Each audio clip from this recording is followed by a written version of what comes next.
All right, all right. We are live. Welcome in to yet another Bree Hive Live. Welcome back to another live stream, y'all. Today we are going to be doing our first deep dive into a lawsuit that we're covering to kind of trace how we got here, right? How did we get here? If y'all see me looking down sometimes, it is because I do have TikTok live stream turned on as well, because I am, if you guys have been following me, trying to build a new TikTok channel, but I'm going to be interacting over here on YouTube. And y'all, we have a lot to go through. Kimmy went ahead and got us the PowerPoint all up and running. We're ready to get started. We're ready to deep dive into it. However, Kimmy is supposed to be joining us live to talk about this because she did go ahead and do a pretty good deep dive and made us a PowerPoint on everything that kind of led us here, all of the allegations in the lawsuit and all of that.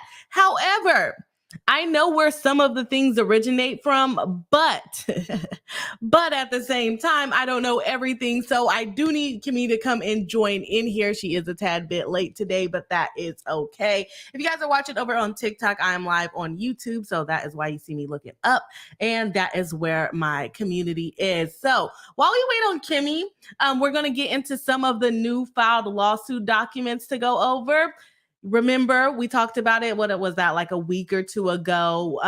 We talked about Jeanette Braun needing to prove that she's actually a citizen of Illinois. And we have that statement for her to try to prove that she's actually a citizen of Illinois. Let me know in the chat if y'all think she did a good job at that. But other than that, let's go ahead and jump into the chat. See who's here watching live. Thank you for whoever is hitting the little heart button on the YouTube chat. Definitely appreciate it. Let's see where we're at in likes. We're gonna make our like goal 50 likes for the live stream. So if you have not hit the like button yet, please do hit the like button. It does help us out in the algorithm and helps us get more friends. We are at 10 likes with 13 people watching live. So if you have not hit the like button, please do. It helps us out. And we are trying to grow the channel this year. So let's see what is going on in the chat. Let's get our Bossy the Bee in here.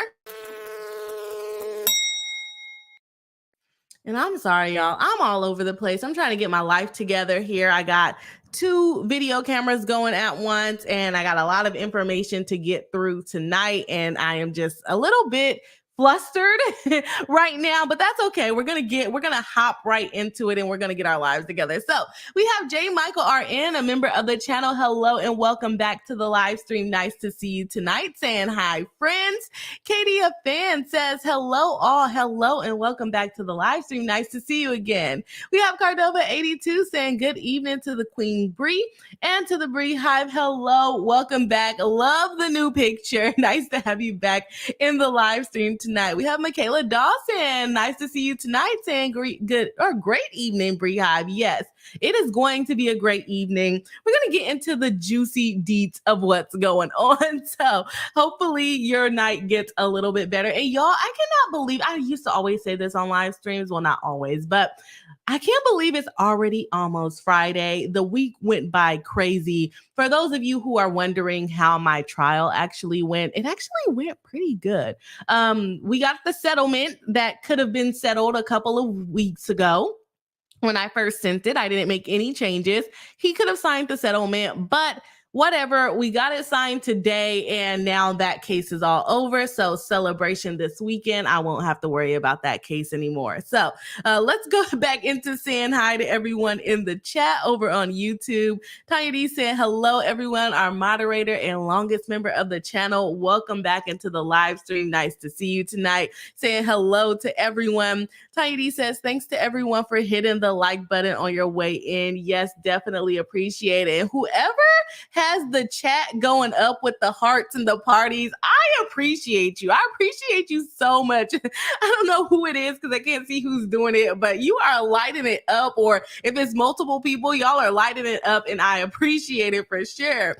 Let's see where we're at. We have a goal of 50 likes for the live stream. We got 15 likes with 18 people watching live. So if you have not hit the like button, please do to get the stream started, get some people in here so we can get some good engagement going on the video. Okay, let's see. Welcome in, Tanya D. Nice to see you tonight. Cardova82 says hello to Tanya D. How is your weekend shaping? Yeah, how's it coming along? Y'all about to have a whole conversation. So I'm gonna have to no, Tanya, don't go to bed. You have to join the live stream, okay? With the shocked face, saying hello to TikTok. Yeah, we got a couple of people popping in and out, but y'all, what I did not realize about TikTok live streaming, I did my first live on my new TikTok channel. I just got liveatized. I don't know what you call it. I just got the ability to go live. And then after I finished the live, it was like, you need to do these extra 3 steps in order to unlock all of these features on TikTok live stream. I'm like, why don't you guys tell us that to begin with? I already had to wait to get 1,000 followers to go live, and now you're telling me I have to reach all of these other requirements to get all of these features.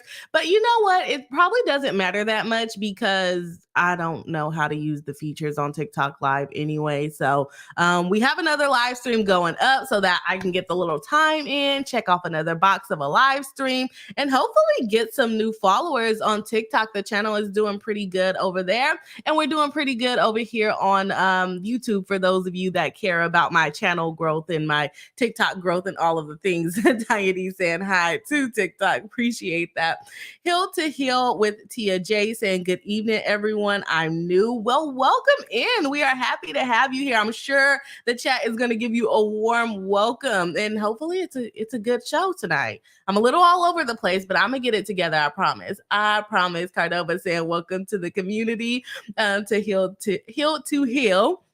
I'm saying hi. Thank you. Yeah, the Brie Hive is lit. We have a good time on the Brie Hive, and we're very warm and welcoming. So I think you'll have a good time here. Elin says, girl, it's almost Friday. Don't be flustered. We're almost there.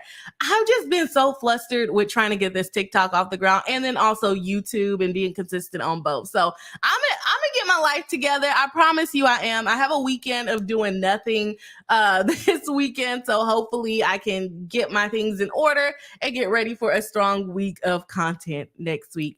And you know what? I know this is off topic, but we're going to get into it. I think we just got Kimmy in the back who's going to be joining us live when she's ready. I thought about it. I was like, it's ridiculous how I can be a lawyer, make decent money, and still feel like I need to do more things to occupy my mind, to make more money, all of the things, right? I still feel like the money is not enough for my job. So I'm definitely trying to get this TikTok channel, the YouTube channel going so TikTok and YouTube can start giving me some coins, okay? I'm already monetized on YouTube, but working on it on TikTok, and I'm trying to get more monetized on YouTube, okay? But yeah, they're calling it a 9, or what are they calling it? A 5 to 9 after my 9 to 5. I don't like it. Let me know if y'all are having that same experience with feeling like you always have to be doing something, always finding more things to make more money. What do y'all think about that? Just Me MD says, Buzz, sending love from East Texas. Well, welcome back in. Nice to have you back tonight. The Young Legend says, greetings and salutations. Love that greeting. I love it. All the happy squirrels. Hello, welcome back. Long time no see. Says, I feel like it's been ages since I caught a Brie live. Well, you are here again in the Brie Hive live. We missed you. Different, I'm pretty sure you have a different little logo going on too, huh? Tanya D says, good to see you to Just Me MD.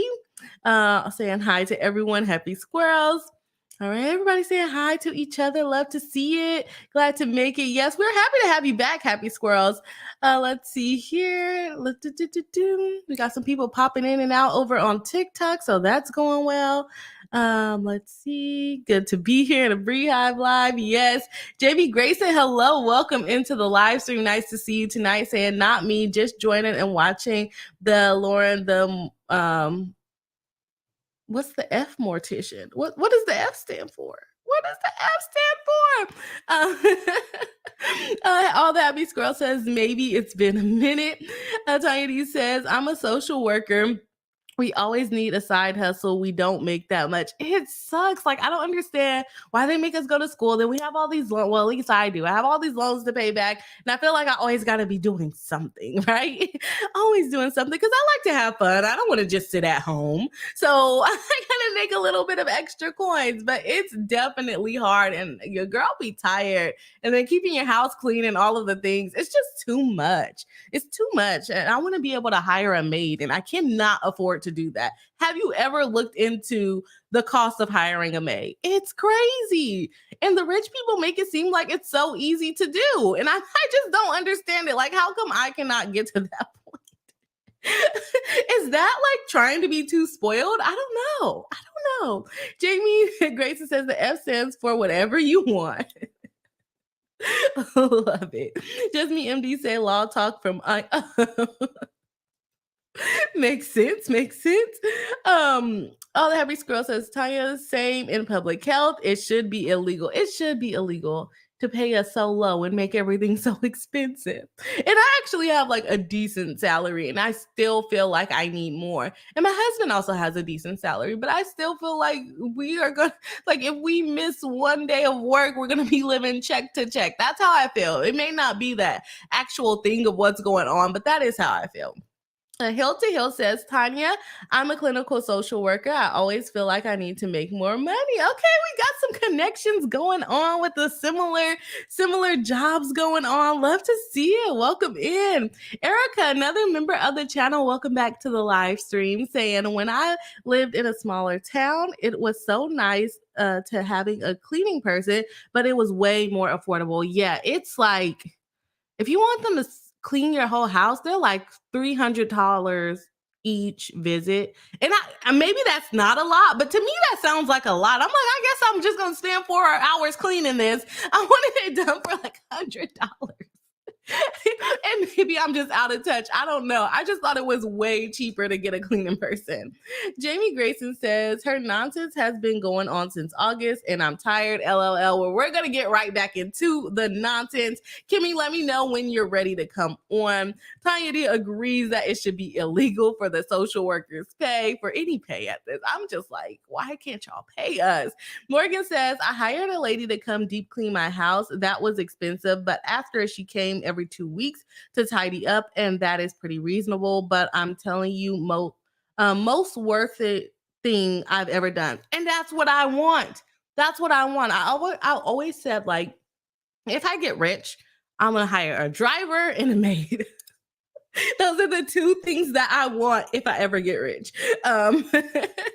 We'll wait on it. Cardova82 says, if you want to see my house clean, you should have come last week. Yeah. Don't come over here telling me how clean my house should be. Tiny says, you're over it, huh, Jamie Grayson? And this is Howard. Welcome back to the live stream. It says, Bree, robot, vacuum, and mop. It takes so much load. So we have that. We do have that. I don't know how to work that thing. Alpha does all of that. And he hasn't turned it on in a while, and I don't know what's going on with that, but hopefully he runs it this weekend. But yes, no, the mop robot thing, that is a lifesaver. It can but vacuum and clean up while you're watching TV or while you're cleaning something else up. That definitely helps because we have like all faux hardwood floors, whatever you want to call them these days, like the little fake wood floors. And it'll clean up the whole downstairs. I do appreciate that, but it doesn't come upstairs and vacuum my carpet. So there's that. Oh, y'all are active today. I'm loving it. All the happy squirrels says to Cardova 82. That's what I tell anyone who comes to my house. Makes sense. Jamie Grayson says, Tanya D, she and Janie had my account taken down. Really? You are one of the people that she attacked? Oh my gosh. Oh, so this is going to be, Janet did it. This is going to be a little sensitive for some of our viewers today, huh? This Howard says you can schedule it to run every few days. Yeah, I don't even have the app. And maybe I do need to get it and figure out how to work it. It probably is called laminate. I don't know. It's like the fake wood. Yeah, probably laminate, right? Jamie Grayson says, Bree, I am the one. Oh, okay. You're the car seat guy. I thought the name sounded familiar. I'm sorry for calling you the car seat guy. But yeah, you're in our slideshow. You are in our slideshow today. Tanya D says, oh no to Jamie.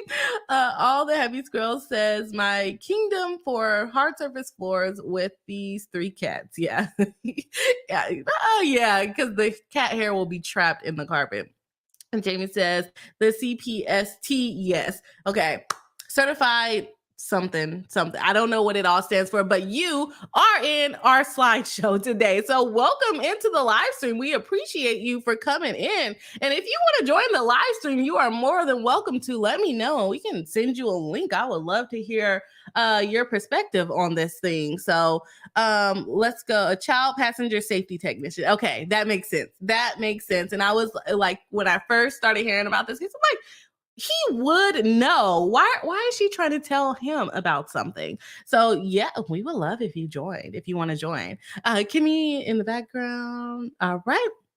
All right. Kimmy made our slideshow. It was like, he's literally in our slideshow. Don't know how you found the video, but we're happy to have you here. All right, because my channel is pretty small still.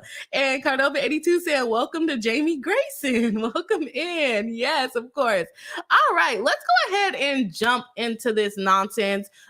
This is a legal channel, so we do cover the lawsuits, and we do have new legal documents going on right now. If you remember from our previous lawsuit, or not, we don't have any lawsuits, thank goodness, yet. But let's talk to Bossy the Bee real quick. All right. So if you remember from our live stream from a couple of weeks ago, we did go through the lawsuit, and then we had another live stream where we went through the causes of action and what the actual accusations were. So if you missed those other live streams, make sure you go back and check them out. Not right now, but after we're here, so you're all caught up on everything.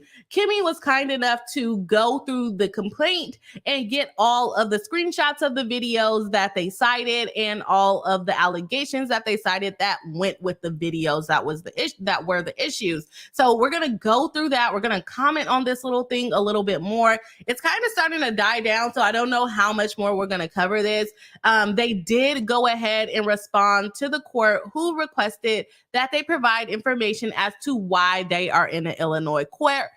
Why? Because you guys are going to be shocked. You guys are going to be shocked to see California does not come up in this supplemental jurisdictional statement. It does not come up. And we were saying, hopefully it gets pushed to California, because they have anti-slap, where you can't basically shut down people for making commentary on things that are going on in your life, especially if you're putting it out there in public. We have to be able to warn the public about the nonsense that's going on. So we were saying, or some people were saying, oh, well, she had her divorce in California, blah, blah, blah. We're thinking that the case is going to California.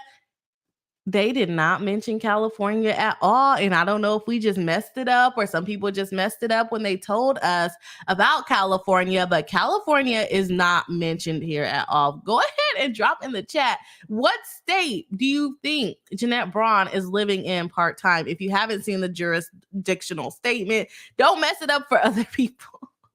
Don't mess it up for other people if you've already seen it. So let me go ahead and actually pull up the warning. I forgot to get that one. So let me pull that one real quick. And then we will do it's the minute order. This one, I think. This is a motion. I need the minute entry for jurisdiction. There we go. There we go. Okay, let's get to sharing our screen going on. We're still waiting for Kimmy to come in, but we're still going to go over the documents that we need to cover, and then we need Kimmy for the PowerPoint part of it anyway. So, all right. So this is the order that, it's just me with no screen. Come on, Bree. Get professional here. Get professional here. Let's get it together. I told y'all I'm all over the place. I told y'all I don't have it together, okay? I do not have it together. Okay, but I'm getting it together. So this is the minute order that the court put into play for the jurisdiction being an issue. Remember, they filed in Illinois, the Northern District of Illinois, Eastern Division, claiming that there was diversity jurisdiction because all of the defendants, or maybe not all of the defendants, but because the defendants and the the defendants and the plaintiffs are from different places, but Jeanette Braun was supposed to be the individual that gave them jurisdiction in Illinois because she claims to live in Illinois. That's where her law license is. All of the things, we'll get into that. And I forgot to introduce, for those of you who do not know what I'm talking about, I just assume that everyone in my live stream are people that come to my live streams all the time. So you already know the case. But this is a TikTok case, basically, where a TikTok lawyer, or I guess she's a IP lawyer that helps TikTokers out, and a very popular TikToker goes by Lauren the Mortician. They sued four other TikTokers and YouTube. Some of the people are on YouTube as well. Sued them basically for defamation. They sued them for, I think like some, not emotional distress. What are they suing them for? The main thing is defamation, and then there's some like interference with their contracts and making money and all of the things. So they're suing them, saying that they were telling lies about them. Lauren the Mortician, the more popular TikToker, in my opinion, in this lawsuit, she's claiming that someone called her transphobic. Okay. Are we going to be able to prove that as a fact? I don't know. And then we have Jeanette Braun, who is accusing multiple different TikTokers of multiple different things. She's accusing them of falsely stating that she files false copyright strikes. She's stating that they falsely accused her of being a rogue attorney and filing copyright strikes without even representing the people. She is accusing them of making false statements that she commits to perjury. And she's also accusing them that for making false statements about her being an unethical lawyer. Now, are all of those going to be able to be proven to be fact or not? Don't know. That's what the lawsuit is about. And we went through the whole complaint. So like I said, if you missed it, make sure you go back, check it out. And one of them is mixed in with another case, but it's on my YouTube channel in the live section. And we break down the whole entire complaint, including the causes of action that I cannot recall all of them right now.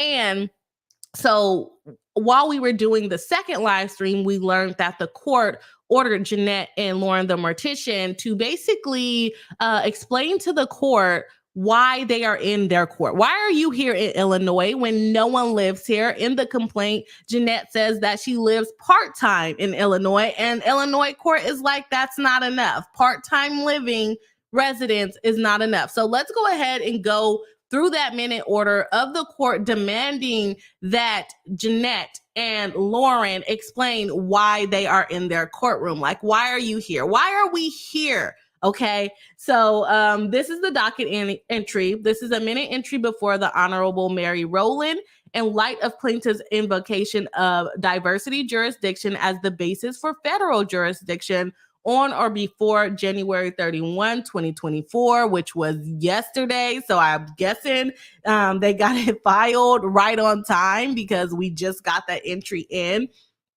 Plaintiff shall file a jurisdictional supplement as to a separate docket entry as to citizenship. As to Plaintiff Braun, plaintiffs are reminded that allegations of residence as opposed to citizenship are not sufficient to establish diversity jurisdiction.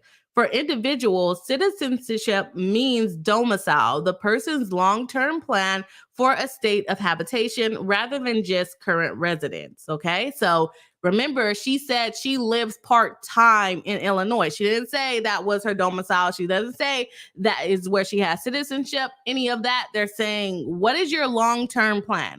Do you plan to stay in Illinois for a very long time? It goes on to say, as to Plaintiff Braun law, plaintiff is reminded that citizenship of an LLC is the citizenship of each of its members. So basically, if Jeanette is the only person in the law firm, she's going to need to be a resident of Illinois. Or not a resident, but a citizen of Illinois. Her long-standing life there, basically. Thus, an LLC's jurisdictional statement must identify the citizenship of each of its members as to the date of the complaint or notice of removal was filed, and if those members have members, the citizenship of those members as well. I'm thinking since she's a small law firm, she's probably going to be the only member of the LLC or the only owner of the LLC.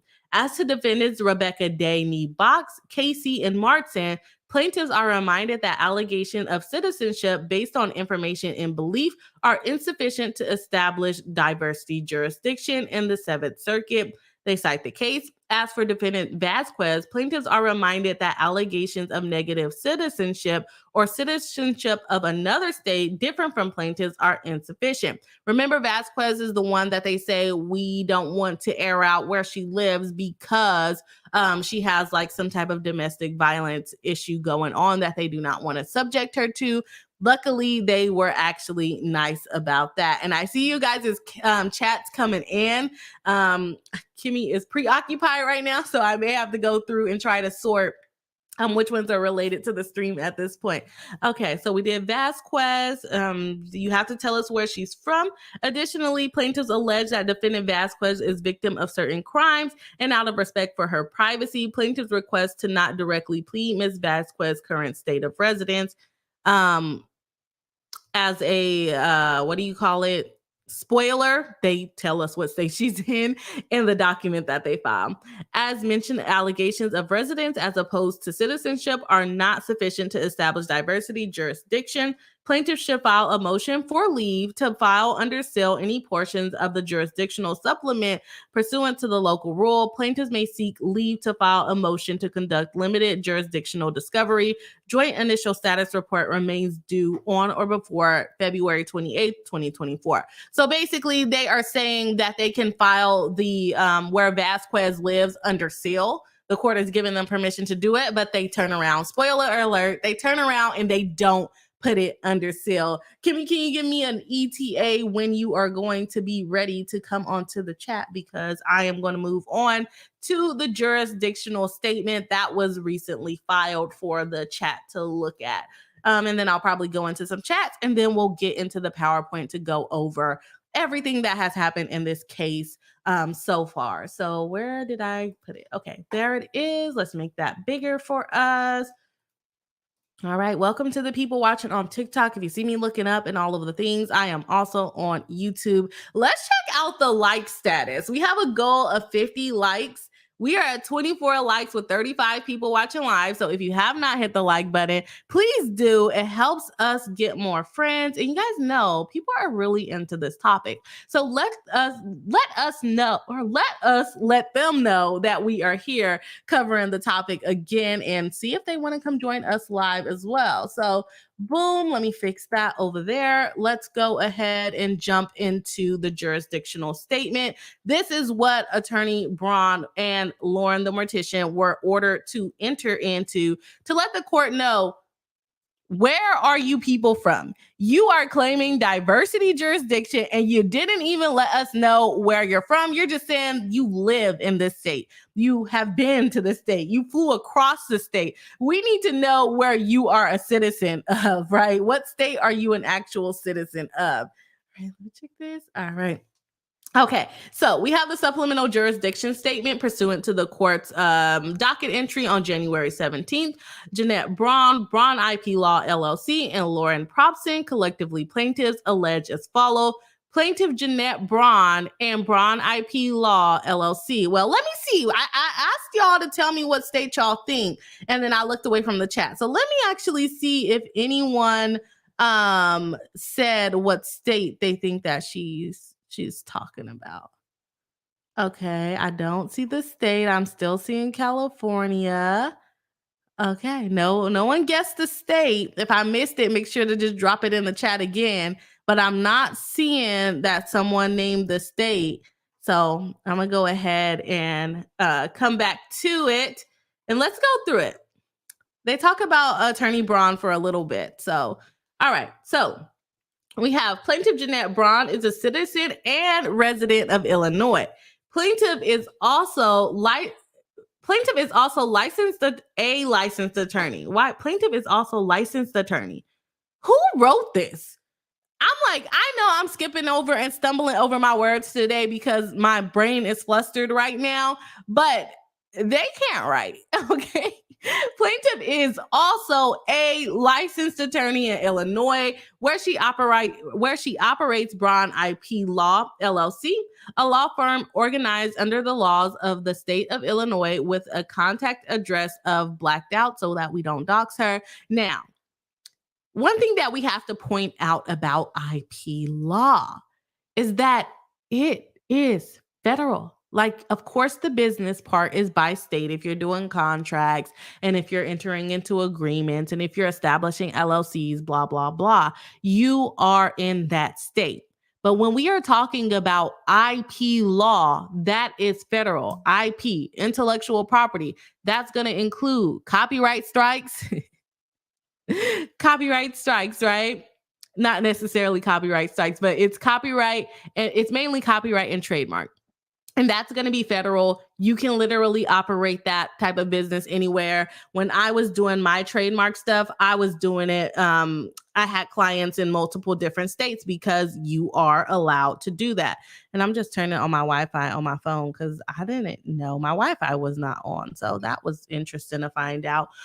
So yes, with IP law, you can practice in pretty much any state because it's a federal issue. It's not a state issue. So just letting y'all know that. So her saying that her law firm is based in Illinois really does nothing for her, for me, because I know that it's federal practice and you do not have to be a resident of the state to take clients from different states. As we can see, she has a bunch of clients from different states. So Lauren, the mortician, is actually in a different state from her. So that's important to point out there. Let's jump back into it. Plaintiff Braun Law has its office and principal place of business in Northbrook, Illinois, engages with Illinois-based law firms. Stop saying Illinois, Spree. Illinois. Okay, Illinois-based law firms and contributes to local bar associations and community events. Do you really, or do you just pay your bar dues? Do you really contribute or do you pay your bar dues? Dues. Why do I keep saying dues?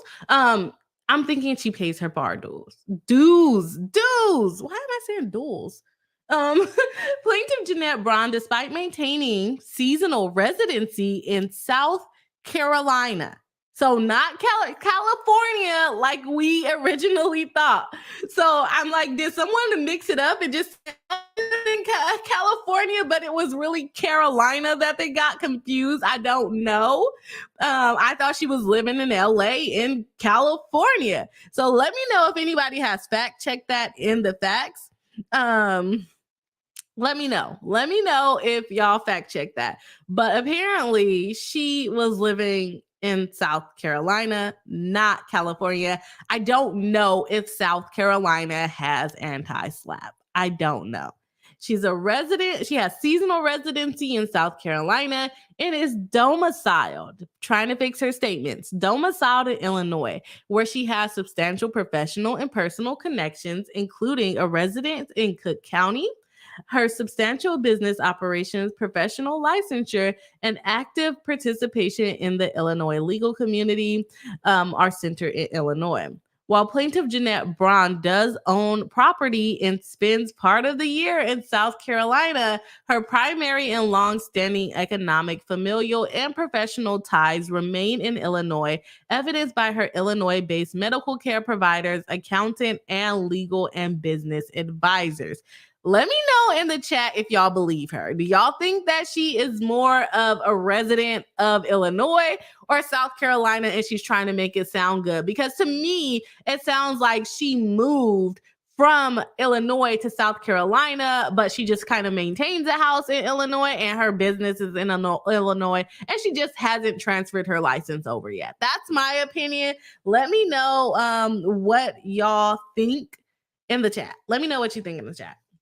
But I'm wondering how we mixed up California and South Carolina. And I know Rob is one of the ones that came in here and helped us mix it up. So I might have to contact him and say, where did you get California from?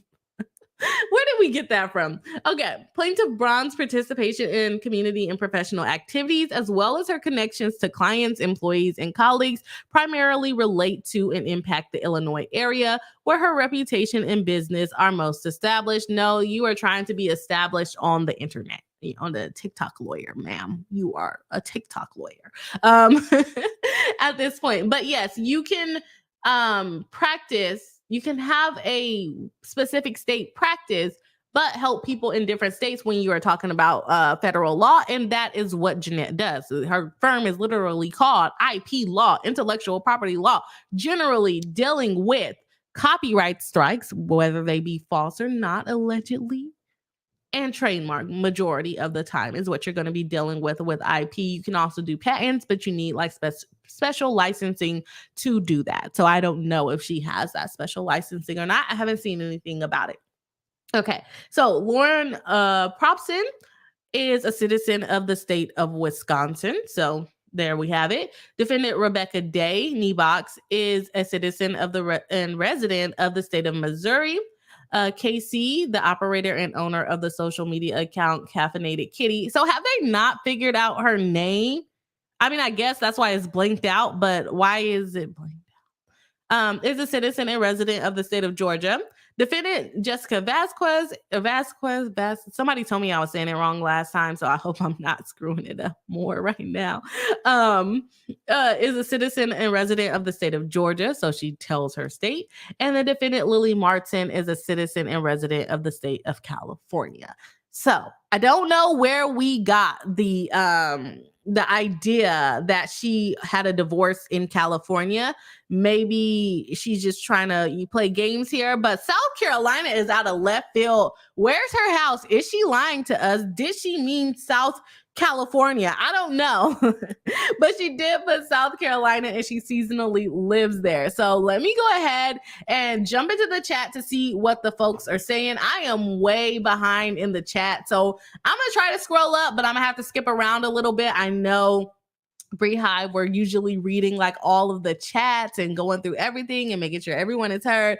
But we have a long night ahead of us to get through the PowerPoint that Kimmy so graciously made for us. Make sure you guys say thank you to Kimmy in the chat. And the way you can thank her is by hitting the like on the live stream and dropping it in the chat that you appreciate her so much. And we are at 33 likes with 38 people watching live, y'all. We can hit our 50 like goal before an hour in the stream if we all participate. So if you have not already, please do hit the like button. It definitely helps us out. And as you can see, we have quite a few people in the chat, a pretty large amount of people watching us tonight. And I appreciate everyone for being here.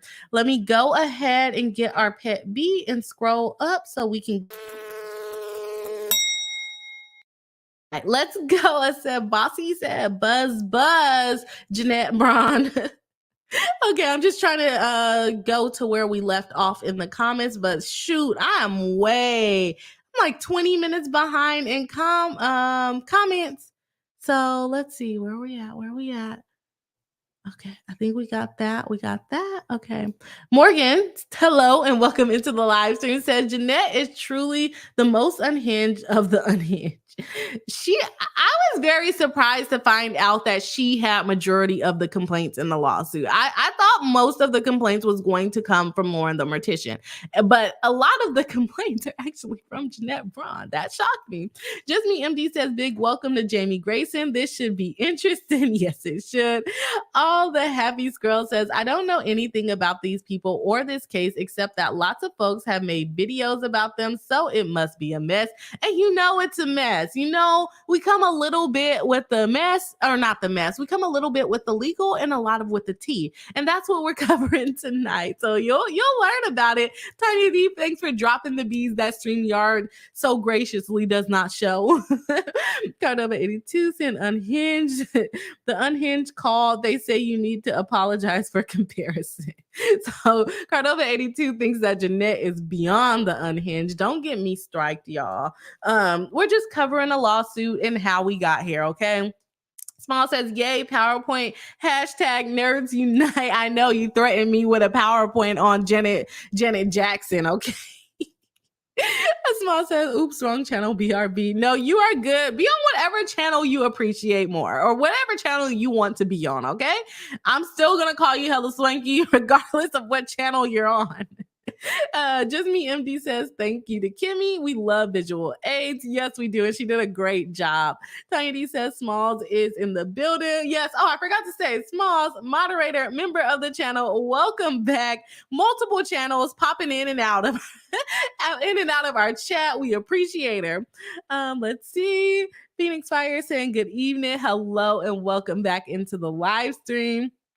Danny Brooks says, I think from Oklahoma was a guest for the lawsuit. It was South Carolina. So no. Tab, hello, welcome in. I'm just trying to jump through. State of confusion. My girl doesn't know where she live. LOL, allegedly making jokes. Don't come after me, okay? LOL, making jokes, girl. You're weird. My mom always says that me and my sister are super mono. Like, we'll make jokes, but we won't smile and we won't laugh. It's just, she doesn't like it, okay? LOL. Like, seriously. Erica, another member of the channel, saying, yes, Madcaster said it's a different person in the CA divorce. Okay, so she might have had the same name as that person. Good call. Thank you for bringing in the information, Erica. Hello Swanky says, all right, here I go. LOL, what up, Bree Hyde? Hope everyone is well. Good evening, Queen Bree. How are you this fine Thursday? I am good. A little all over the place. I thought my brain will stop scrambling after like 20 minutes of this, but no, it's still scrambling. I still feel all over the place. So I'm doing good. How are you? Welcome in. Okay, let's see here.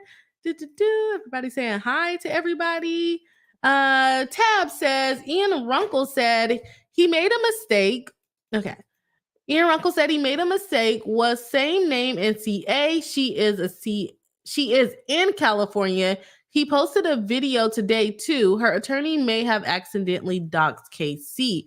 Oh, that might be why everything is blocked out. But yeah, they're saying South Carolina now. I guess we caught the wrong Jeanette Braun slipping. We're all on the internet messing things up for her. Okay. She's like, why y'all putting my divorce on blast? I know it's public record, but geez, I am not a part of this nonsense. Ella Swanky says, wait to Katia Finn. Katia, as in Trixie Katia, bald and beautiful, or a different Russian. Oh, what? Tell us, Swanky. Come on, my chat. Warnings, please. Warnings, please. What happened to the X's for me not to read? Tab says, sorry, South Carolina, not CA. My phone is automatically correcting. That is no problem.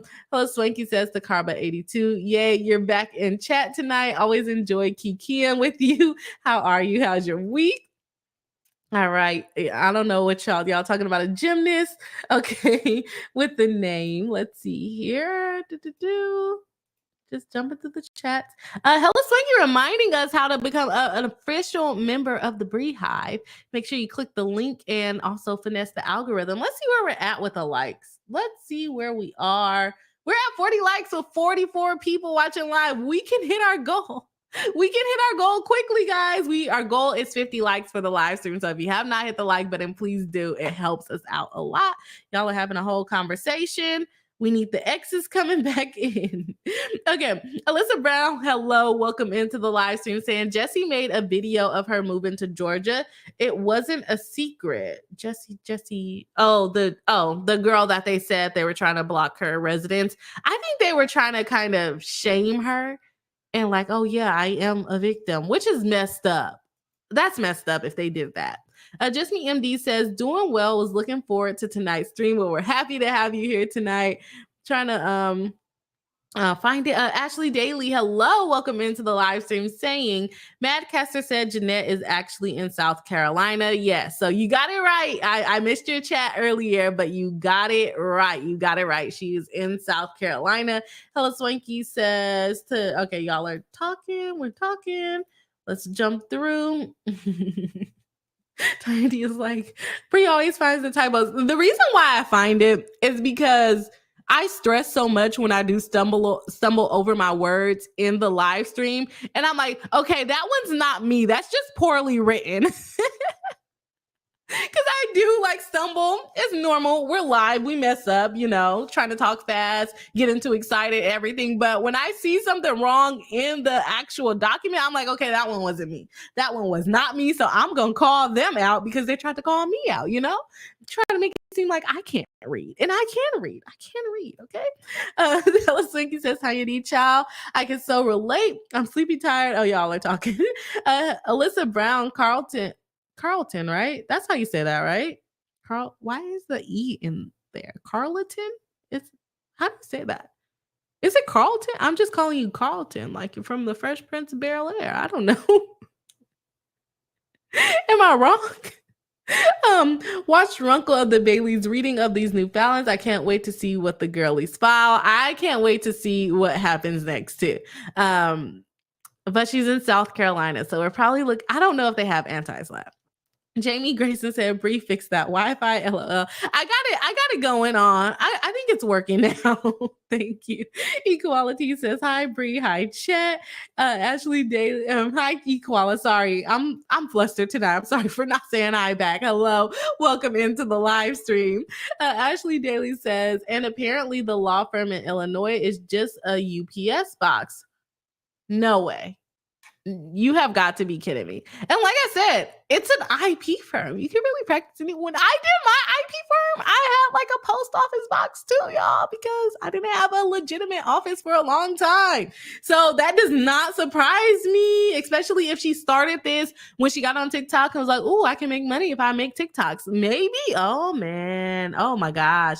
Y'all come with the gossip. Y'all come with more gossip than I have. All I have is like court filings and Kimmy's assistants and making PowerPoints. Cardova82 says to Jamie Grayson, I hope it's not too late for me to say that as a mother, even though my kids are grown, I respect and appreciate your knowledge and your work. Yes, of course. Thank you for saying that. He does a wonderful job, and I'm really upset that they got rid of his channel. I honestly did not know about his channel before they came with these allegations against him, but once I found out about it, the channel is amazing. I don't have kids yet, so I can't really use the information right now, but I'm like, I have to keep him so that I can know what's going on when I get child, a baby to put in a car seat, because that is really important information, teaching people how to strap the baby in. And they got rid of his channel. I'm so upset. Hopefully he'll be able to make a new channel soon, or get on YouTube. Get on YouTube if you're not on YouTube. I see you're on YouTube, but I don't know if you're making videos over here yet.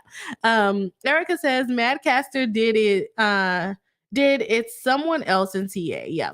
Yeah, it was someone else. Jamie Grayson says South Carolina has no anti-slap statutes. Darn it. We thought this thing was gonna get kicked. So I'm wondering why she just didn't file it in South Carolina then.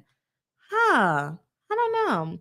Hello Swinky says, is CA the only state with anti-slap laws? No, huh? I don't think so. But y'all know this is not my area of practice, so I don't know. I don't know. Don't ask me questions I don't know, guys. Cardova82 says to Hello Swinky, I understand that feeling more than you may think. Equality says, I just watched Runkle's video on this. He said her Illinois address is a UPS store. I believe it. I haven't looked it up, but I believe it. Runkle knows what he's talking about. He does his research, okay?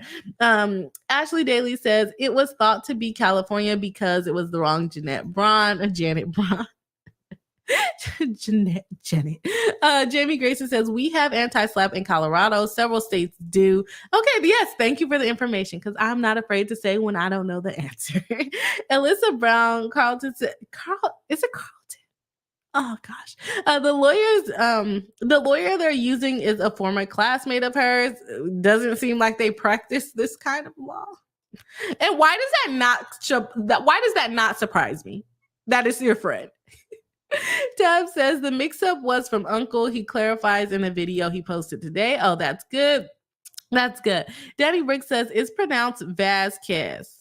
I'm gonna keep messing that. And I'm not trying to do it on purpose. It's just what's coming out of my mouth. Vasquez. Okay, got it. Cardova 82. Okay, y'all. Here we go with our grammar. Thank you. Thank you, everyone, correcting me. Tab says someone with the same name, including middle initial, is the person with a divorce per Runkle. Yes. Jamie Grayson says Wisconsin, even though she moved to Florida in 2021, according to her self-written article on Newsweek, and just moved back to do videos at her family's funeral home. Are you talking about, what do you call it? Lauren the Mortician, because she's the one that's supposed to be from Wisconsin, right? Oh, interesting. Hello Slinky says, do attorneys have to take the bar in every state in which they want to practice? Answer, yes and no. Most states have a little system where you can transfer your bar license as long as you've been licensed somewhere for some odd years. California is not one of them, but I know like for Texas, I think it's like if you've been practicing for 5 years, you can just transfer your license without taking the bar. But if you haven't been practicing for that long, you can't go to a lot of states. I think there may be 9 or so states that you can't just transfer, you have to take the bar, but I could be wrong about that. I know for California, for sure, if you're practicing in like a different state and you want to come to California and not take the bar, that's not a thing. You're going to have to take the bar if you want to have a license in California. And California, it's supposed to be one of the hardest bars. So yeah. Sucks. But yes and no. It depends on what state you're in. And how long you've been practicing. Katana says Runkle had a theory that she was from California because there is a similar named person in a divorce case. He just made a video correcting himself. Yes, thank you for that information. Spirit of the Trees, hello. Welcome into the live stream. Nice to have you back. Saying sorry I'm late. Hello, Bree. Hello. It is okay as long as you're here to tap in. Let's see where we're at. Because y'all, we got 48 people watching live. 48 people.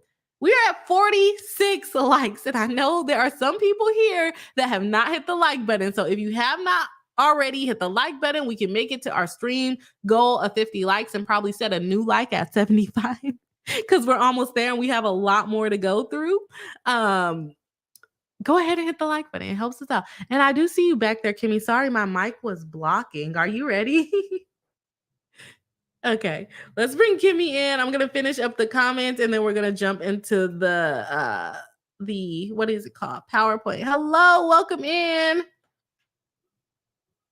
I cannot hear you. So I don't know if it's something with me again. Let me see what I got going on over on my little soundboard here. What about now? Okay, I can hear you now, but now I can't hear myself. Oh. So that's interesting. Let's see. Okay, talk Kimmy real quick. Okay. Okay, everybody. Got it. Y'all know I don't know how to work this thing. I don't know why I bought it. Yeah. Danny earlier, who made the Oklahoma guess, that's my brother. Oh, really? He had to come do tech support to enable this. So okay. Well, thank you, Danny, for the tech support. How are you doing today, Kimmy? Good. I feel like I sound yucky. I've got a cold that's kind of bugging me, but I am so stoked that it's PowerPoint night finally. Yes, we are finally here, and we got the likes going crazy today. We are at 47. Like someone unliked it. That's rude. That's so fun. Oh no, we were at 46. My bad. I was like, someone unliked it. We have 48 people watching live, but no one unliked it. Thank you, chat, for not unliking the video. But we're almost there at the 50 likes, so we might have to set a new goal. So I'm gonna finish up the chat, or try to finish up the chat, because the chat is very active tonight. So I may not be able to catch up, and then we'll jump into the PowerPoint. I don't know if you want to show it or you want me to show it. I don't know how to work the whole timer thingy. Well, and once I saw Jamie was here, I put some more stuff in. Okay. So I can do it because the updated one's not in Drive. Okay, makes sense. Thank you. Let's see here where we're at. I'm kind of reading some of the same things, so let's check out. All right. So the Young Legend says, is there a statute of limitation on these types of cases? On defamation, I believe there is, but I don't know what it is on the top of my head. I want to say 2 years. I want to say 2 years. And I guess it's going to depend by the state, which makes sense to me. So I'm seeing California is 1 year, Alabama is 2 years. They are in, I mean, they're not going to be beyond the statute of limitations because they filed it pretty quick here. So I don't think they would have those kind of issues. So depending on the state, the statute of limitations is different. All right, Kimmy, I think you got a lawnmower or something in the background. Oh, my fan? Oh, yeah. I was like, someone's mowing the lawn this late at night. No, I get hot, man. Yeah, no, I believe it. I'm hot right now. I'm trying to get my life together. Right. All right. Let's see. I think we got that one. Yes. So yes, there's a statute of limitations. Varies by state. All the happy squirrel says, I can't not trip over my own words when I'm just having a regular conversation, Bree. You're doing great. Thank you very much. I feel like I am tripping over my words more and more as I get older. I don't know why. Maybe because I talk more now. I don't know. But it's too much. Alyssa Brown says that's how you pronounce it. It's French. Okay, because I saw the E and I'm like, is it Carlton? Am I butchering this right now?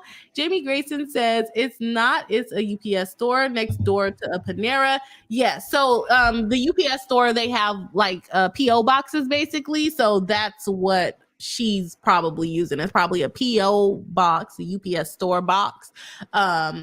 At the UPS store. So not an office for her, not an office. Tiny D says, take a deep breath in and slow breathe out. Woosah. Woosah, trying. Equality says, wait, this is the real Jamie Grayson? He says he is. He says he is. I don't know. We can only go by what he tells us in the chat. Jamie Grayson says, I have a new TikTok 33,000 in the first month of rebuilding. Yes, I was hoping it wasn't a situation. I know sometimes like when they cancel accounts, you cannot make a new account. So I'm happy that you were able to make a new account. Happy for you. Hopefully you were able to save some of the videos and repost them. Let's see here. Tanya D says it's equality. Oh, wait. What are you talking? Oh, Tiny says, nice. That's great that Jamie got his channel back. Katana says, one of the ways Madcaster found her is because she posted a negative review of a real estate agent. Really? As far as Jeanette Braun. Interesting. J. Michael RN says, hi, friends again. Hello. Welcome back into the live stream. Let's see where we at. All of the happy squirrel says, so is this why you don't help your friends if you're a lawyer? It's like no good deed goes unpunished. The thing about it is you actually have to know the type of law that you're practicing. You can't just go, which this recently happened to me. I'm not going to use the actual kind of lawyer this person was, but you can't just go, let's see. I guess we'll use business law attorney. I'm a trademark lawyer and my friend is going through a divorce. So now I'm a family law lawyer. I mean, you can build up and you can learn how to do it because that's literally what I did. I taught myself how to be both types of lawyers, but you can't do it if you're not competent. So I took several months to get me to a level of competency before I started advertising myself out. But you can't just go, oh, I'm licensed, so let me just run. I mean, you can, but if you lose, you can be sued for malpractice. So J. Michael RN says California doesn't play well for anyone as far as like transferring licensing from different states. I can believe that for sure. Let's see here. Tanya D saying Kimmy with the party horns. Welcome in. All the happy squirrel says I love you. I love yours too. I keep meaning to tell you that as far as the names. Jamie Grayson says we love a PowerPoint. Can't wait to see what y'all have done. LOL. I'm excited too. I've only skimmed it. I can't wait till Kimmy gets all in the zone on us. Okay. Let's see. I'm trying to just get through the chats real quick. Tab says Google says Braun has only been a lawyer since 2019. Maybe that's why she's doing Illinois. Now I want to look into it. Interesting. Y'all be finding all of the information. Like seriously. Tab says could be due to 2019 law license. She doesn't want to document her move to South Carolina. Potentially. potentially, or maybe she hasn't been licensed long enough to transfer to South Carolina. And not to be mean, but she's kind of older to just now be getting licensed. But I mean, I guess some people go to law school later in life. So, J. Michael RN said your fans sound like a bill counter. You counting money back there, Kimmy? JB Grayson says, do not make me join the live. LOL. Yes, join the live. We want to hear it. La Jordan, I think that's how you say that, says UPS store lets you claim it as a physical location. PO boxes can't be used for legal documents that require a physical location. The UPS store, I mean, I guess it depends on where you put it at, but if you try to file a trademark under a UPS store mailbox, they will stop you. How do I know? Because I've done it and they said, nope, not gonna work, buddy. So it depends on what kind of legal document you're putting it onto. Lyd Ritz says, I just got here. I'll have to rewatch the beginning later. I want to hear what's going on with Janet. We are just about to get into the PowerPoint to go over how we got here with Jeanette Braun and Lauren the Mortician and all of the TikTok drama that arose from the nonsense and the lawsuit that is pending before us. And then am I saying your name right? LaJordan. Yeah, she just graduated. Yeah, she's a little older. But I mean, some people go to law school late, so let me not be ageist. Swaggy says, hey, we already hit 50 likes. Nice Beehive coming through on tonight. Love to see it. Oh, are we there? Are we there? Mine is showing 48 likes, so I'm not gonna put the cheering on quite yet. Because mine is showing 48 still on my back channel. Okay, Jordan is fine. Okay, I'm like, am I messing it up? I don't want to mess it up. All right. So let's go ahead and jump into the PowerPoint that Kimmy so graciously made for us. But first, we got to say hi to Bossy. All right. Kimmy, you ready for us? Yeah. Can you hear me okay? Yes, your fan is making a little bit of noise. I don't know if you can. Oh, my fan's off, so that might just be my piece. Like my fan goes wild sometimes. Well, in the computer though, but I can't turn that one off. Oh, the PC. Okay. Yeah. We'll get through it. I don't hear it anymore. So, okay. Hopefully I can try to be loud. Yeah, that could work. Okay, I'm a loud person, so like that's fine. That's no problem. Are you able to like change the layout on your side or not so much? Which for StreamYard? Yeah. So like when you share a screen, are you able to control the layouts on that side? I think so. Let me see. It'll be right under the video part of it. Well, let's. Okay. There you go. Yeah, I can change the layout. How do you? Oh wait. That's fine. That's fine. The banner. That's too high. Okay. So you ready? Yes. All right. So since they call her Janet, I feel like I heard someone say "damn it, Janet" somewhere too. I don't know if it was just in my head. So like I had to lean into the Rocky Horror thing. So we got our TikTok-y horror picture show. They're like saying is a different set of jobs or something. So we're a different set of laws. Yeah. I'm going to try to be a devil's advocate tonight though, because I think context adds things sometimes. And so it's fun to do that. Like, why not? Mm-hmm. So we start with Lauren. She's the mortician. She's got like millions on TikTok. That's her biggest platform. She was licensed as a mortician and worked for like 1 to a few years. I'm not really sure. I guess she grew up. Her family like was in the funeral home business, so she grew up with it. But she did it professionally, not personally, for like a few years before changing to be a stay-at-home mom. And so then, look at that guy. We have Jamie Grayson. So welcome into the live stream. So then we got Jamie. And our story, as far as I can tell, pretty much starts with him.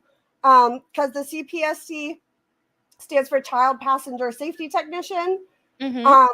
So from what I saw, well, I don't remember who posted a video first, but essentially, Lauren said that a safe seat is not safe.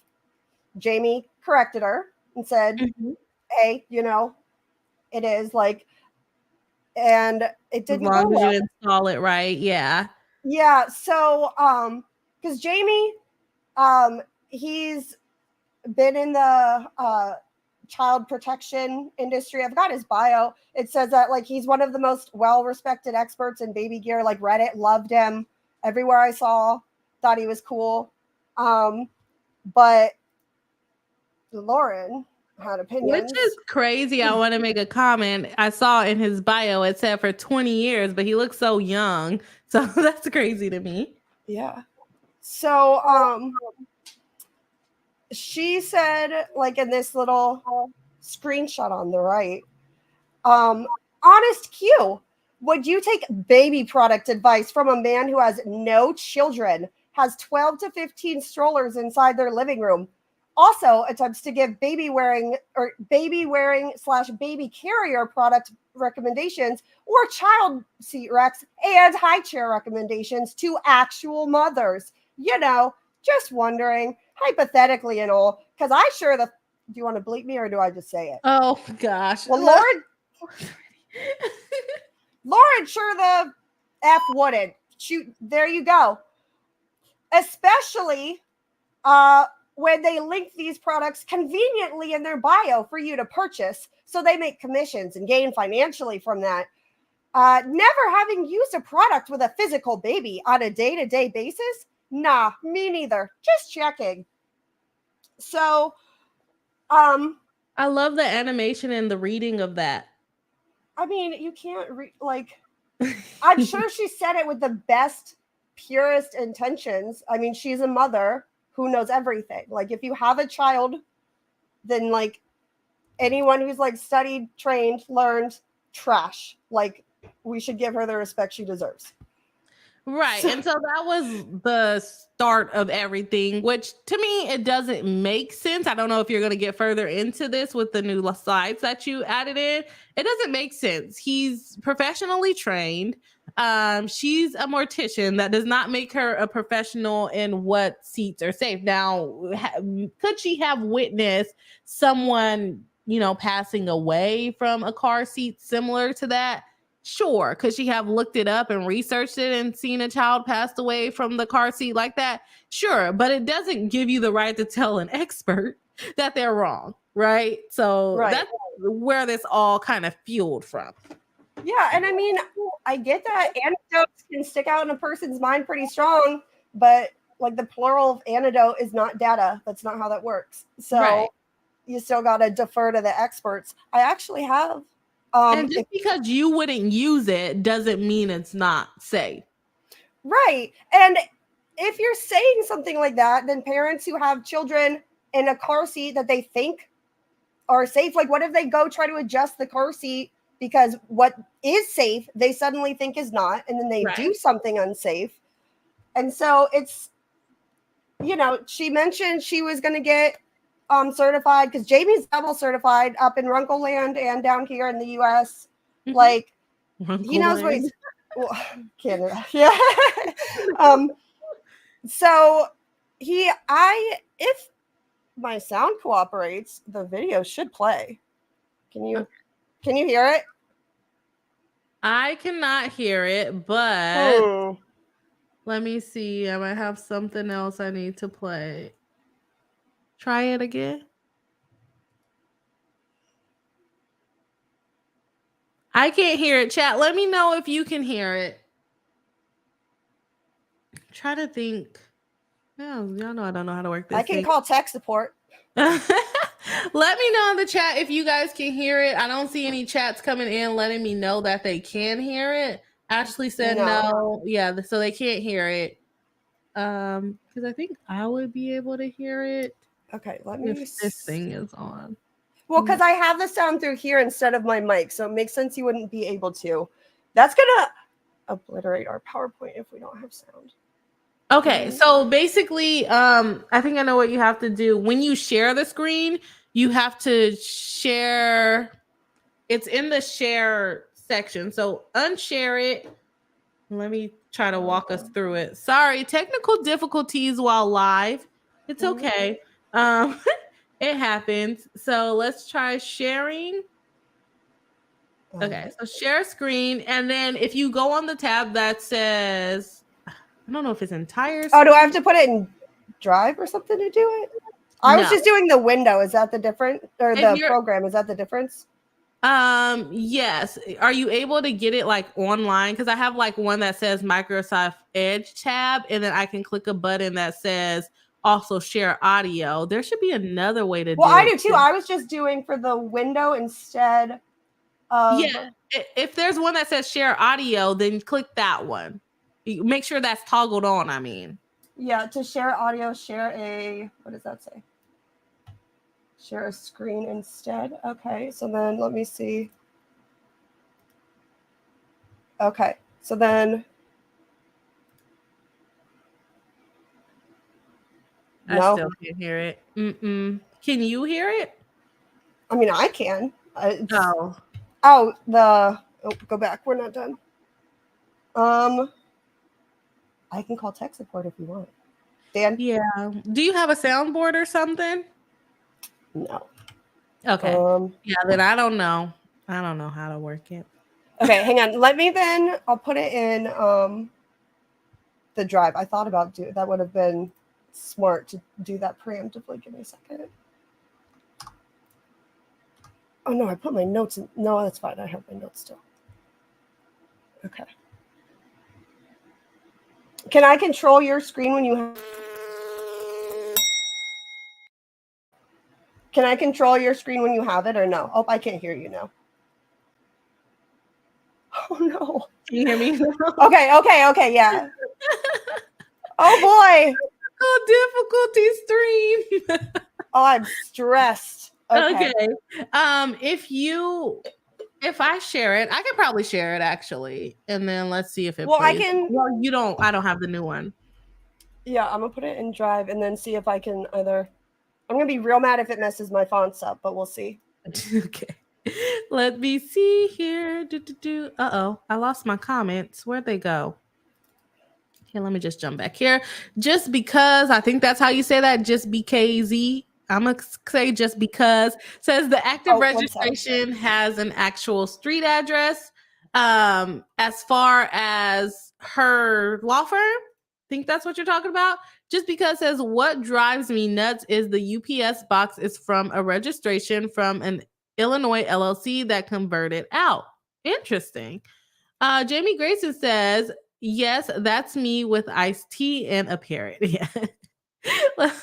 Jordan says, Jamie is my favorite unintentional celebrity. Oh, that's sweet. Jamie says, I am 45. Bless you. Oh, you look young. You look good. For 45, well, I mean, 45 is not old anyway, but you still look young. I would say more young 30s.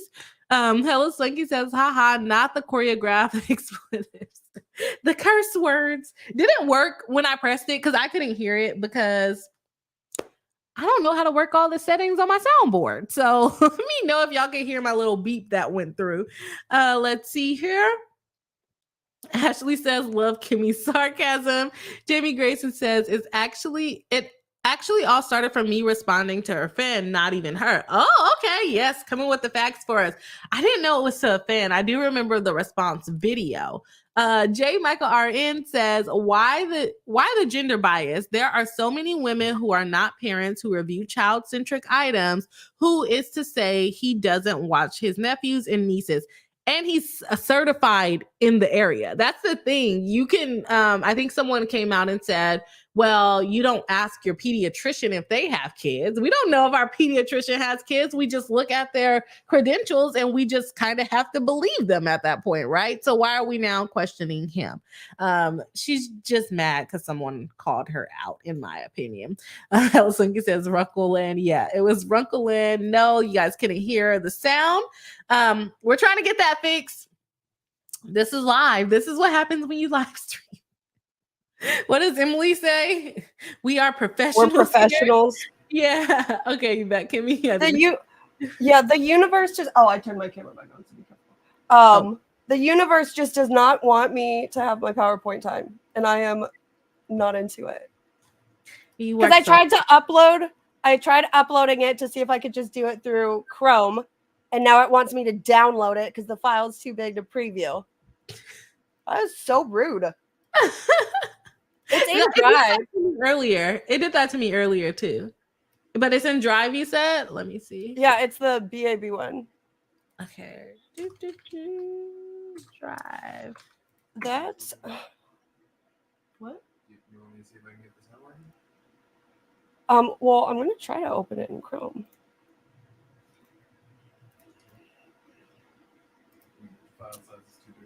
I'm glad that I spent 4 years and 7 heart attacks of my life for these animations that won't work for us now.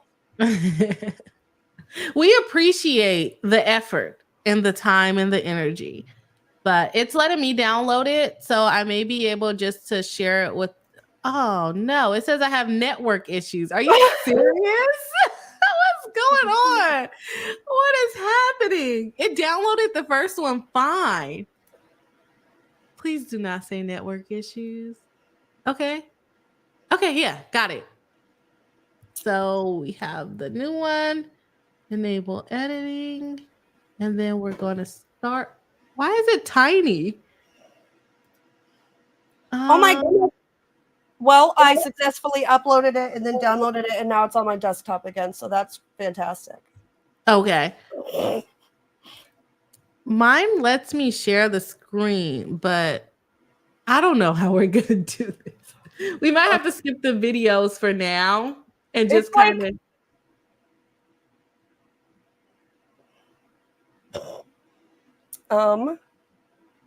Okay, hang on. Let me think.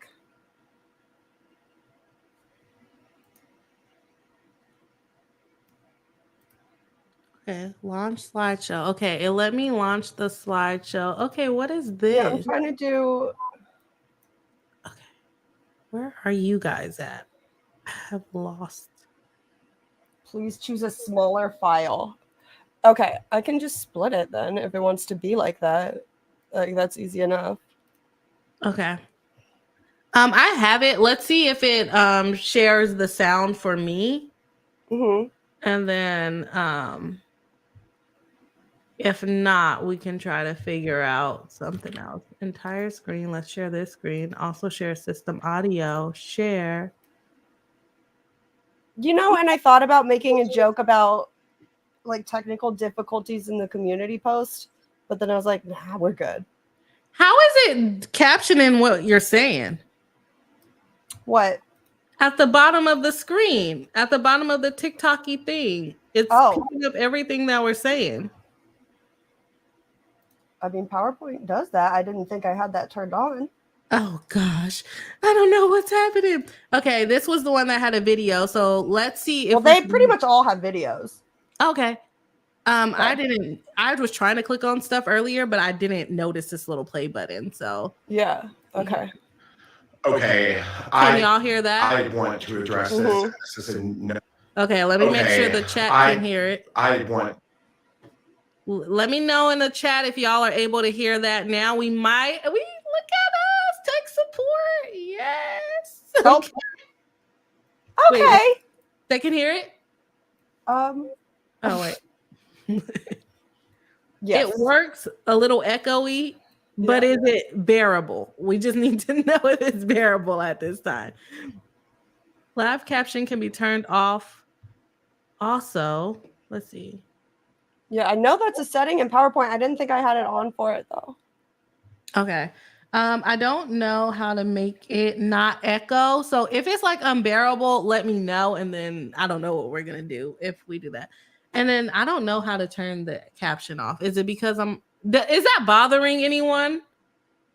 Let me know if it's audio source is microphone, not Windows. I don't think it's my microphone. Oh, it might be. Is that audio? Let me see. So my audio is supposed to be what? Because mine's. Oh, do I have to switch the audio source when I play it? I mean, that makes it needs sense. to be the computer, not the microphone. Not the microphone, yeah. It won't auto switch. No. Okay, do you want me to try that, or do you want to try doing the like? Let's try this and see if the echo is unbearable.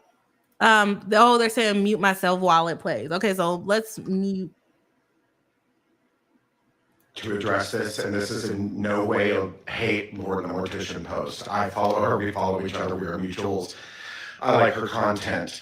What is not okay is I'm getting tagged all over the place on her account about car seats. I am a CPST. I was first certified as a child passenger safety technician about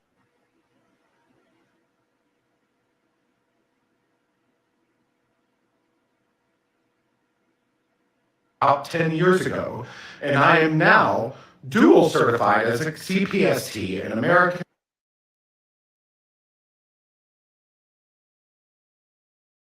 and Canada. Okay, Lauren now is not a CPST.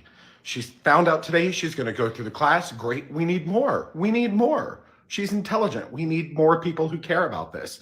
But right now, her opinion on car seats and what dictates if a seat is safe or not, along with anyone else, if you do not work in this space, it does not matter.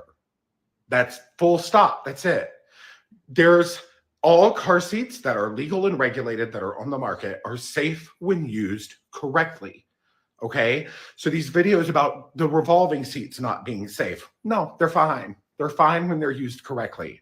We're all very sorry, my AirPods keep falling out. I've been on the phone for 3.5 hours. I don't know how to say anything but this. If you do not work in car seat safety, if you are not a manufacturer, if you do not have the CPST certification, your opinion on if a car seat is safe or not has no merit. We also have no way to test them for safety. We don't have labs. We don't have sleds. We go by the base assumption that car seats available for purchase on the American market get a pass-fail. That's what they get. Same in Canada. You get a pass or a fail. So car seats save lives when they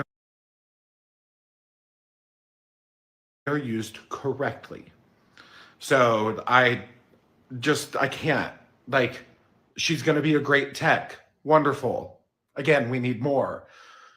But right now, anyone giving their opinion about car seats when they don't have the training and the credentials, that's like me giving you hair and makeup tips. I'm not an esthetician. I certainly would not.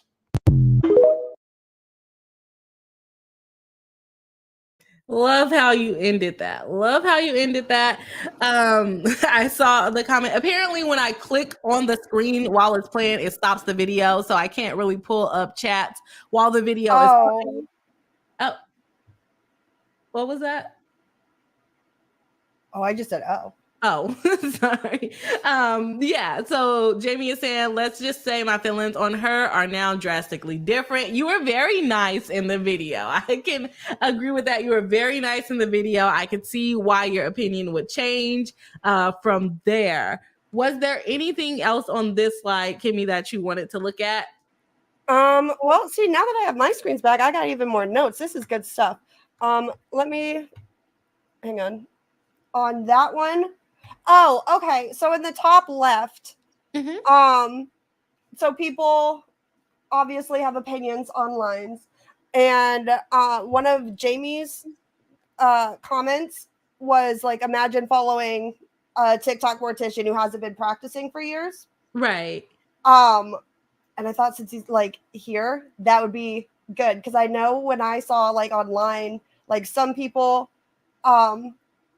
like weren't sure like if that was a dig at stay-at-home moms, which I didn't think, and I feel like I saw somewhere where he clarified that it wasn't.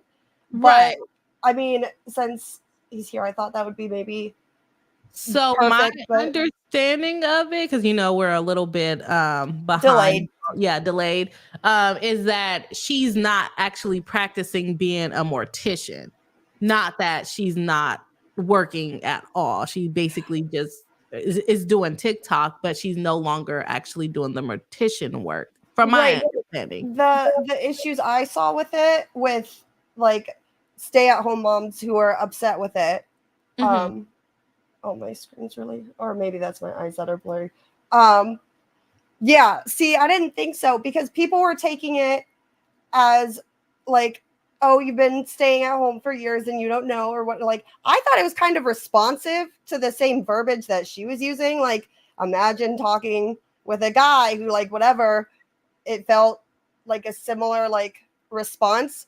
And Right. so, because I saw like someone tried to say, obviously, like when you stop working, you don't lose all of your knowledge of it. Right. But no one, well, I didn't think he meant that, and I just thought it would be like perfect. Like, okay, obviously. Then that's it for now. There we go. Are you gonna send it to him? Yeah, I'm just gonna drop it in the chat. It's for Jamie. Let's see. Just because I don't want to be here all night, I'm not inviting other people up. So the chat is for Jamie to come up and let us know his thoughts. Let us know his thoughts. While we wait for him to come in, we are going to go ahead and jump into. Sorry, I'm trying to get my button clicking correct here. I keep making it disappear. I'm not meaning to. Okay, here she goes. She's back. I dropped it in the chat, so you can join. You can join. Okay, let's see the next slide, right? How do I make it go to the next one? Click. Okay. It didn't work the first click. Okay. Well, yeah, yeah. So, okay. Oh, so I forgot to mention, actually. So in addition to the situation that, is he? Okay. Yeah, we'll wait for him. Just turn on the camera and hopefully you got some earphones in so we can bring you in. Okay. And I just want to clarify really quick. I don't want that to seem like I was like trying to get you to come on or to egg you into anything. I had in my notes and I remember that like there was a little, and so I just figured for you to like speak for yourself is perfect because I didn't take it that way, and I have a bunch of stay-at-home mom like friends in my family and all that stuff, but I thought hopefully you don't feel like I put you on the spot. Yeah, I mean, we can get his opinion on it. I hope he didn't take it offensively. Yeah. I get the question, but yeah, I feel like the tweet or the comment was pretty understandable that he's just saying like, okay, she's not doing it anymore, but she's trying to tell him, who's been practicing for a long time, that he doesn't know what he's talking about. So you need to go to Safari. No, it should work. I'm on Internet Explorer. Oh, he left. Okay. So we'll wait for him to come back. All right. So we got Caffeinated Kitty, and we can go back to that comment once he joins us. Caffeinated Kitty, she's one of the TikTokers that they're suing, right? She is. So in the whole situation with Jamie, she also went on a podcast where she talked about it. And the way that she talked about it on there was also like pretty gross. Like the way that the wording of, oh, well, why would you have strollers and you're a man or a gay man and you have strollers at home and all of this, and she sells like potions for after vaccines or whatever. And she has links in her bio. But I guess only unrelated potion-y types are okay. But okay. All right, got Jamie in the back. I just want to make sure he's ready to come on up. And all right, let me bring you on. Let's put this down. Boom. Welcome into the live stream. So lovely to see you tonight. How's it going? Good. How are you? You know what? It has been a 6-month journey. Yeah. Mm-hmm. It's been a while. Mm-hmm. Yeah. And so did you want to comment on what Kimmy said, or did you have some other things you wanted to let the chat know? I know the chat's super excited to have my God. So I can't say a ton for a few reasons. But what I would like to say is like, I think what has been lost and and like this is not like a me party. I'm not involved in the lawsuit at this Right. moment, thankfully. Like this started, like Lauren and I started following each other, you know, months back. Right. And, you know, the people were commenting and like her things, tagging her in my car seat videos. And I was just like, no. She does not know what she is talking about. I've been doing this for a very long time. And again, like you showed in the video, like at that time I was like, she's going to get certified killer. She's got a huge platform, huge. And, you know, this will be great. We need more people doing this. And I made my video response to her, like this one fan. And 10 minutes later, Lauren blocked me. Wow. And I did not even tag Lauren. Like Lauren blocked me out of nowhere. And I was like, what is going on? So I was like, oh, she blocked me. I made a video that she blocked me. And like, yeah, I got sassy. And I said like, you know, she's qualified to tell people how to keep a corpse's eyes shut. She's a mortician. That's what they do.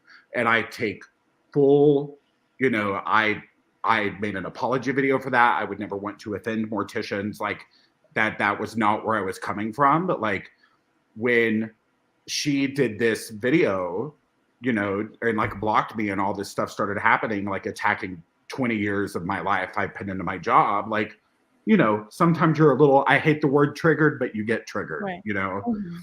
So I made this apology. She put the video up that basically was like, I blocked Jamie because he was a bully to people in my comments. And she had like a sad violin music playing under it. And she's like, sometimes you just have to end a friendship. And, you know, Jamie, you know, he is an expert. I always deferred people to him. No, you didn't. I have a screenshot of our entire conversation on TikTok. That's all we ever communicated on. And it was like 6 or 7 sentences. Right. You know, like we were not friends. We've never met. We've never had an actual conversation. So this is a parasocial, not real relationship. And that's what set off several days of chaos on my feed. And then it was done. And then she went on, on your end, right? Well, I thought I would hope so. Like, I was done. Like, I was like, game on. I'm going on you know, I'm not just like on TikTok doing this. Like I used to be the baby gear expert for like a ton of different magazines. I've done a ton of TV. Like I am not new in this space at all. So then, so this started in August. And then in October, she went on that Dumb Blonde podcast. And she and Bunny made some really shitty comments about me. And that episode was scrubbed. That was taken off the internet. The segment about me was scrubbed. It is gone, but I still have everything because my mother did not raise a fool. Right. I save everything. And then she put that Facebook post up about me. Mm-hmm. And like, are you kidding? Like, you can't go from like publicly saying on TikTok, like Jamie's the expert, go ask him. I always said he was the expert, to then being like, no, he's kind of creepy because he has strollers in his house. Right. And like doesn't have kids. Yeah, I do. Yeah, I do. I have a lot of strollers in my house, actually. A lot of car seats. Like this is not a secret. It's my job. Right. So it was just chaotic and stupid. And one of the things that was really bad, like you brought up, was like, I would never in a million years mean anything I said as a slam to stay-at-home moms. Like, are you kidding me? Yeah. Like, I was raised by a single mother. My 96% of my audience is women or people who identify as women.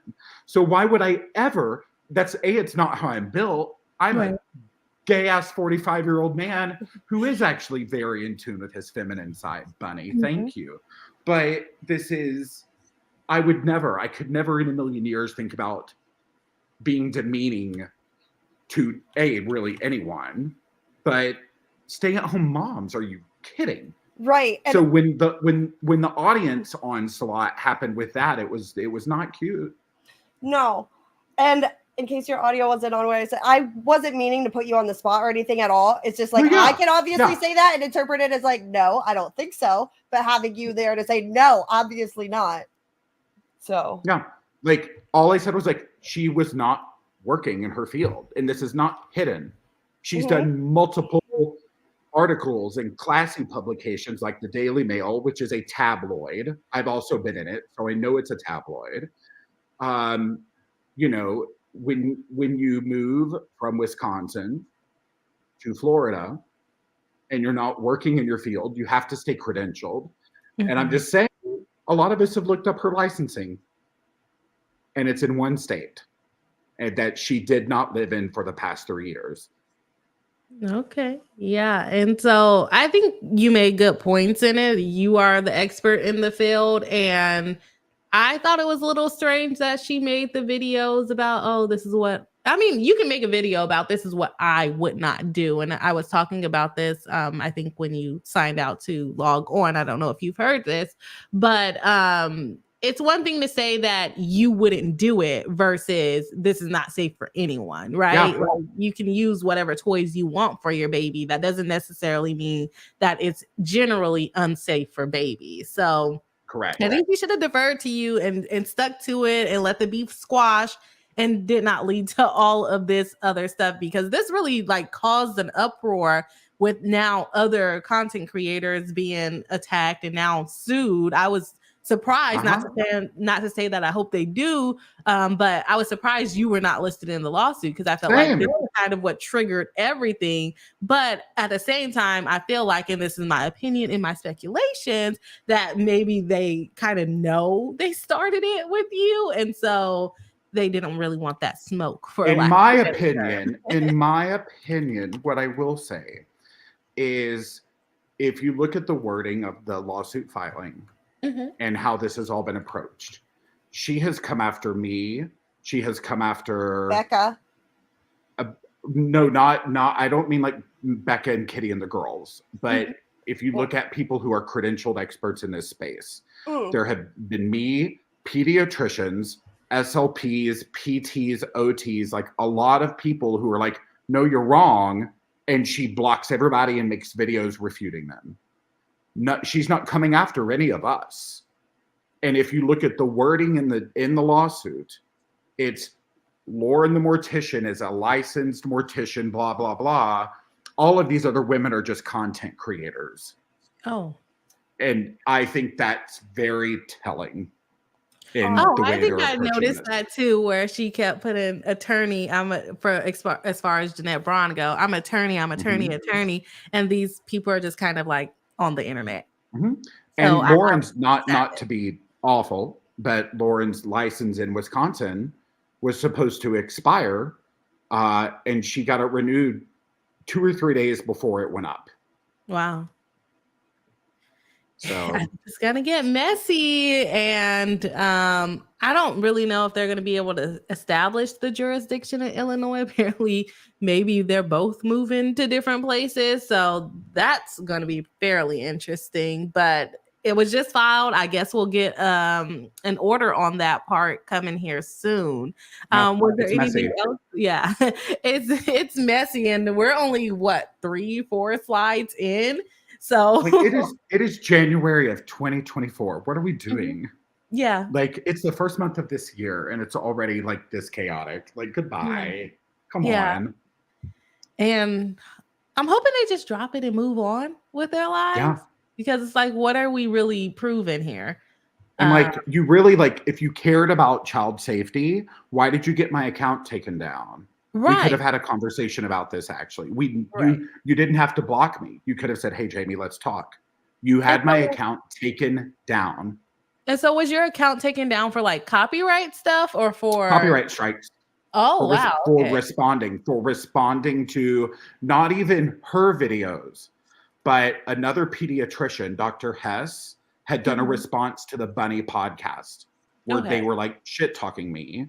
And Dr. Hess posted it and tagged me, and I was like, oh no. So I did a response video, one of those that I hate, where you just kind of listen and nod. Right. Like, and you don't really add anything. But this was about me. And like, I've dealt with 20 years of homophobia in this space because I'm a gay man with no kids and like this is my job. And you know, so I did this video. That video was the first copyright strike. And then the other two were about, it's not even alleged, the video where she gave her kids a vaccine detox, which I go with God if that's what you want to do. And then the third video was calling out the fact that she was interacting with transphobic content on Instagram. Okay. Those were my 3 strikes. And I found out I had been removed from TikTok because of Reddit. Wow. Like I literally was on the phone with like one of my best friends, my coworker, and I was like, I need to check Reddit. I got a notification and it was like, what happened to Jamie's TikTok account? And wow. I was like, what? The public knew before you knew. Yeah. So I got on TikTok. It just said your account is permanently banned. Oh, wow. I couldn't do anything. And I'm wondering I guess that's why she's suing these people, because how are they going to copyright strike you for a video that you reacted to, which TikTok allows for the green screen of someone else's video? It also falls under fair use. Yeah. Like this is all fair use. Well, in order to do a copyright strike, you have to be the owner or acting on behalf of the owner. And that's one of her claims in the lawsuit, is that people claim she was a rogue attorney for filing copyright strikes for people that she didn't represent. So did she represent the pediatrician? I feel like those are going to have to be things to come out. Well, there was a pediatrician who got her account blocked too, I saw. Dr. Hess, yeah. Okay. And all right, I misunderstood what you meant when you said represent. Yeah. No, Dr. Hess is on our side. So it was... Dr. Hess is one of us, but then you also have like the PD Pals, like they also did a video, and you know, Lauren knows at the end of the day, she cannot come after the experts in this space because my entire industry has my back. Like I'm not worried about my job. Like everything's fine. Is it a pain in the ass to try to build a new TikTok account from the ground? Oh, sure. Yes. It's not fun. Like I'm spending all time on that platform and like neglecting Facebook, neglecting Instagram, like doing whatever I can to like work on the Clock app. Yeah. But you know, it's fun. It's fine. Here's what I don't understand, and Bree, maybe you can explain. How is that not in reverse interference with business and opportunities and all of this stuff for that to be illegal for them to be making bad faith claims? If they are, well, allegedly, couldn't Jamie and them do a class action if they really wanted to and go crazy? If let's just say we need one more person to start a class action lawsuit. Mm-hmm. Interesting. So if I felt like it, geez, do we have a little Discord server going on right now? No, we don't. I've never been on Discord. I'm too old for Discord. I don't know. but I am obviously in communication with the girls. Like, right. Not in any chaotic way, but like they are being sued because they were covering the shit that was happening to me. Right. And so I don't know if it would be interference with a contract. But yeah, definitely. Economic advantage or business relations or anything, like, because you have a contract in a way with practice, you mean? Yeah. And the reason why I said I don't know if it will be interference with a contract, because can we all really say that we have contracts with TikTok and YouTube? Maybe. I mean, I'm pretty sure YouTube will come after you if you do something with their service you're not supposed to. It's a contract then. That's for sure. But I don't know if it would be that, because you would be suing, like, I mean, I guess you can do it that way, but I'm thinking more on the unfair business practices. Yeah, for sure. They're using copyright to basically interfere with their ability to post on the platform. And Jamie grew his platform super huge, and then all of a sudden it gets taken down for copyright. My account was not massive. Like I had like 120,000 TikTok followers when it was taken down, and that's about my smallest. I don't really use YouTube but you know, my Facebook is still my biggest. Instagram is fine.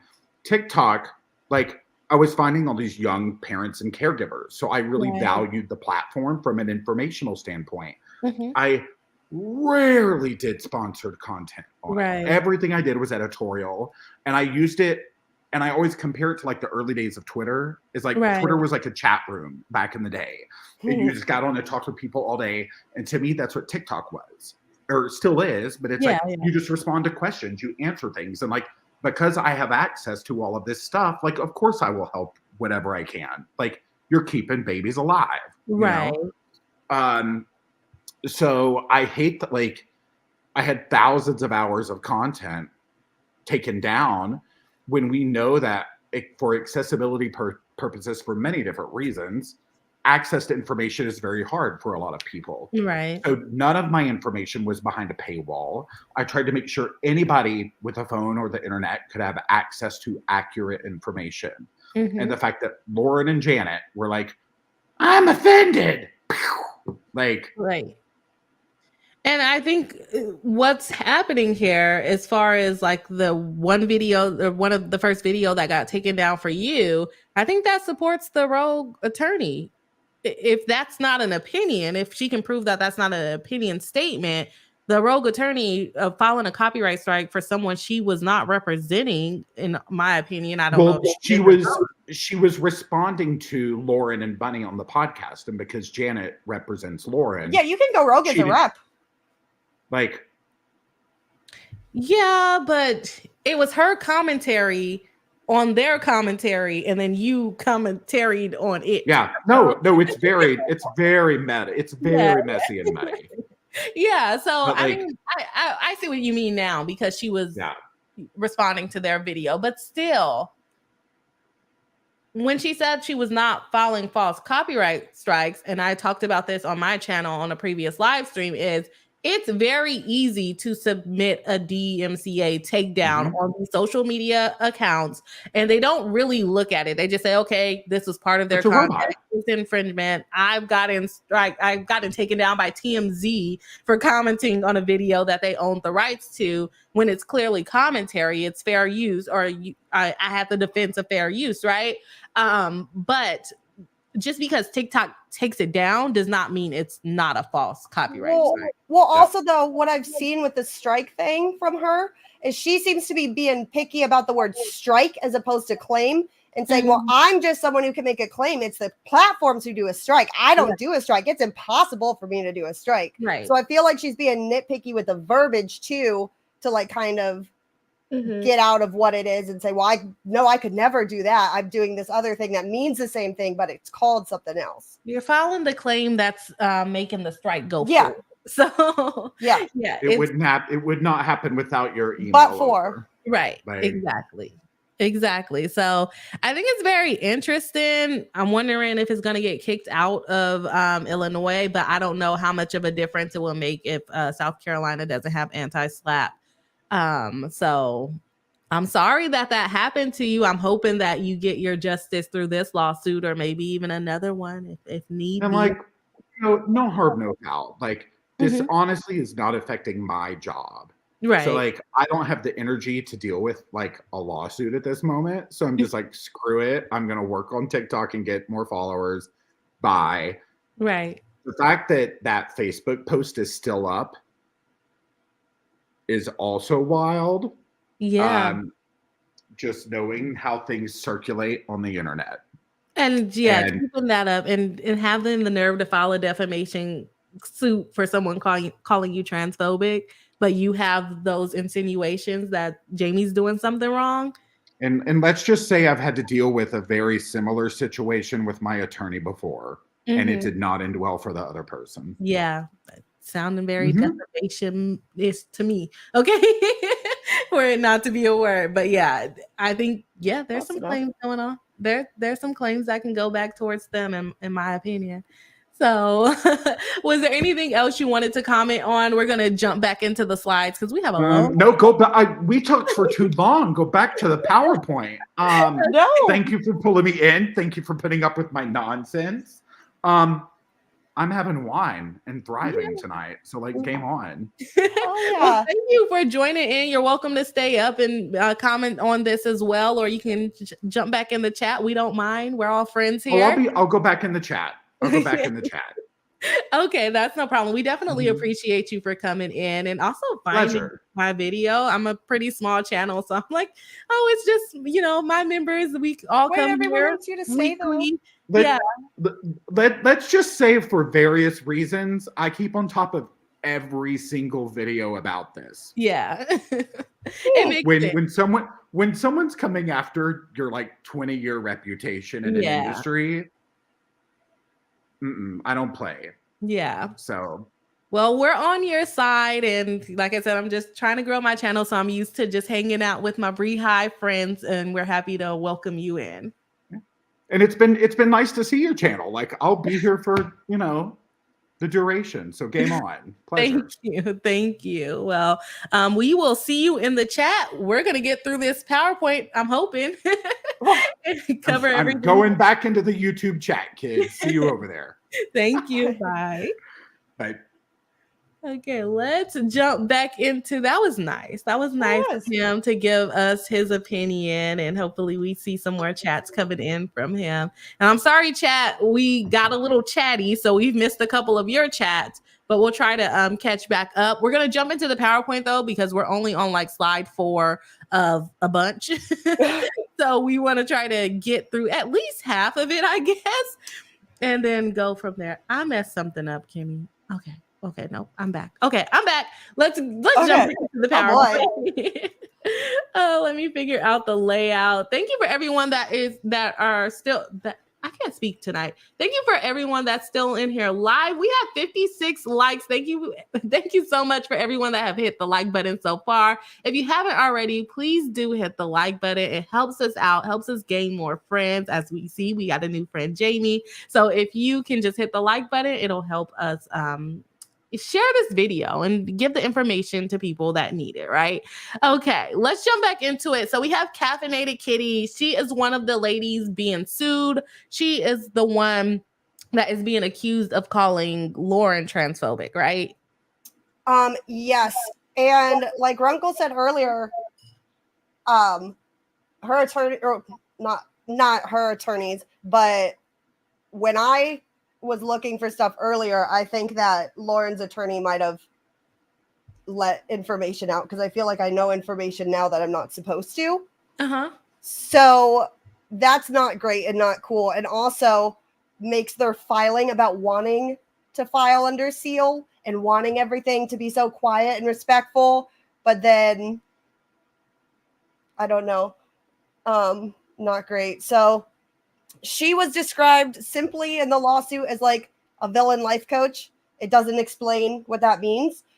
She has a variety of videos, but a lot of it is like, if men come and approach and are obnoxious, or I mean, they don't even have to be obnoxious. If you don't want a person in your space in the deal, whatever, she gives advice of how to react. And they're like, buddy, there's all these wild things. Like, she has really good ideas that are interesting. She interacts with, like, I enjoy like what I saw. I learned about her through this. And I'm having a good time. I think like it's a specific like niche of like advocating for women in a way to be like, no, like yell and scream or say what and what, like she has all these different techniques. So like villain life coach is facetious. She's doing, in my opinion, like good, important stuff.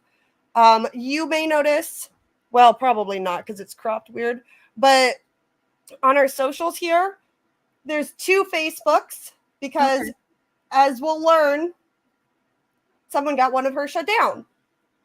So I wonder who that may be. I don't know.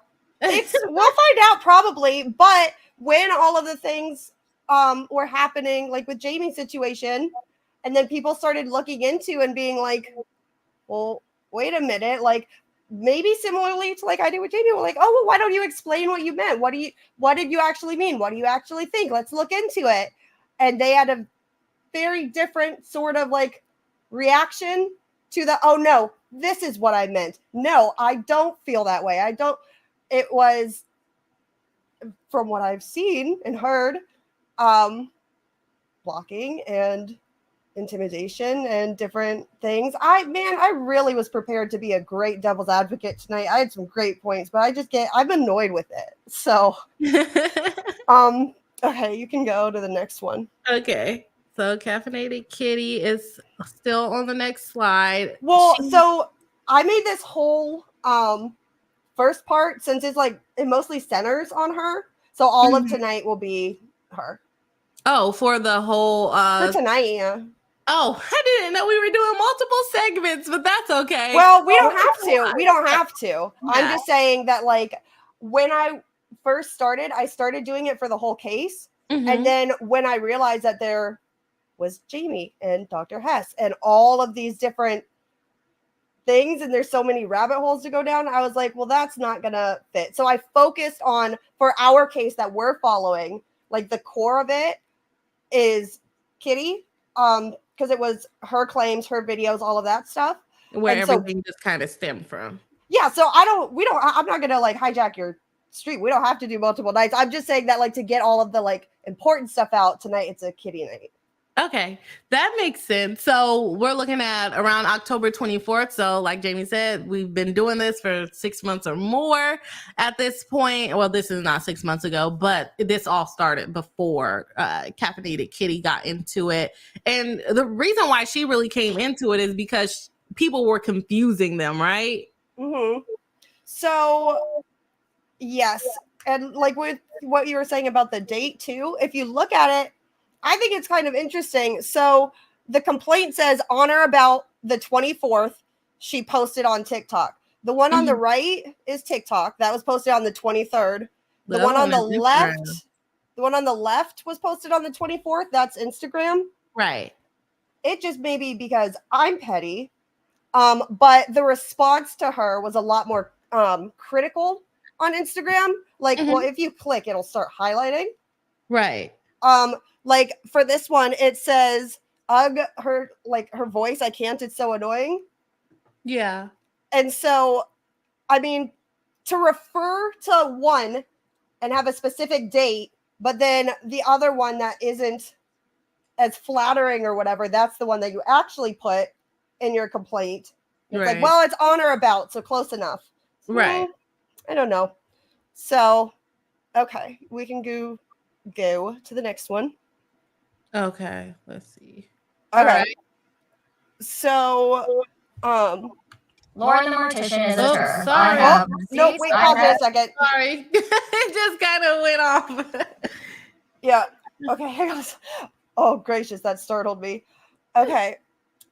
So what I have highlighted is, even if I'm not a good devil's advocate, Janet ain't gonna get us. Like, we're gonna be real factual about it. So chat, like, y'all can listen and see.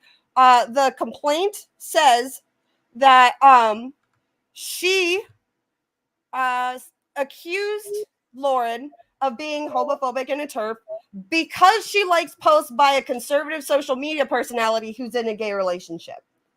So we can listen to what she says and see if she says that that's the reason, and then everyone can decide for yourself. I'm not going to say anything.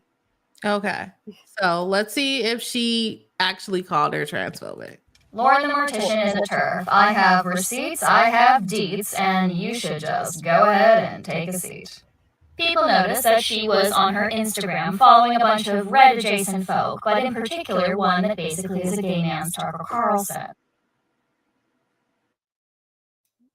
Oops, sorry. I was trying. And not only was she following him, but she was actively liking incredibly transphobic and hateful rhetoric and content. So she didn't come out. She used all of the words. She used all of the words for sure, but I don't know if she came right out. Well, she did call her a TERF. Well, she definitely calls her a TERF and transphobic, but I don't think I feel like the way the complaint is worded, of, oh, she's being called a TERF and transphobic because because she likes a conservative man who is in a gay relationship. Like, that's not what she said. Right. I said I wasn't going to have an opinion. I'm not good at that. That's not what she said. Like, she said he is a gay man's Tucker Carlson and he likes transphobic content, and now she does too. Like, you can see it. And so in the complaint, see, I got real annoyed. I don't know. I was on one when I made this part of the PowerPoint, maybe, but they define TERF here, with the dictionary definition, and Right. they say that it's a derogatory slur, like TERF is. Okay, so you can go to the next one. Okay. Well, everyone says words mean things. For example, slur means things. You have to go to get past the like drinking and such, to get down to what a slur means in the like offensive way. Right. You have to go down a little bit in their dictionary.com. But it's a disparaging remark or slight, and it says an ethnic slur against people. And then on the right, from Language Sciences, like they did a study about it. It says paradigmatically, usually originally, slurs are racist epithets, homophobic and sexist terms are also considered the same kind of word.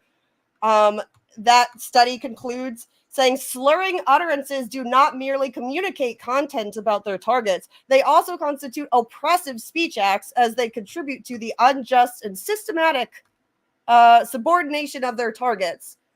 And then on the left, it defines epithet and all that stuff. Because I feel like calling it a slur, that just annoys me. Because like that doesn't reflect what actually having an ethnic or a racial or a homophobic like slur leveraged at you and being like. So that annoyed me, and I felt ways that I made a slide about it. No, wait, I made 2 slides about it. I lied. Okay. Because she didn't highlight it. Oh yeah, I gotta I was real extra about it. I was just that's not what that means. Like don't sue over a word and then like I'm poor you. Okay. So then, but she did not define transphobia. So then Right. I also did with that, which is aversion or hostility to, disdain for, or fear of. And then with the the APA, which is American Psychological Association, they define it where it's often been defined as emotional disgust towards individuals who do not conform to society's gender expectations. And then more recently, it's been proposed that transphobia refers to societal discrimination and stigma of individuals who do not conform to traditional norms of sex and gender.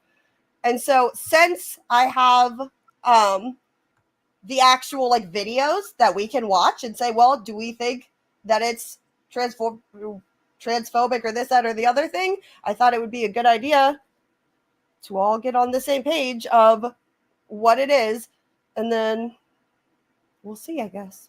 Done with that Okay. slide. Is this one another video? So okay.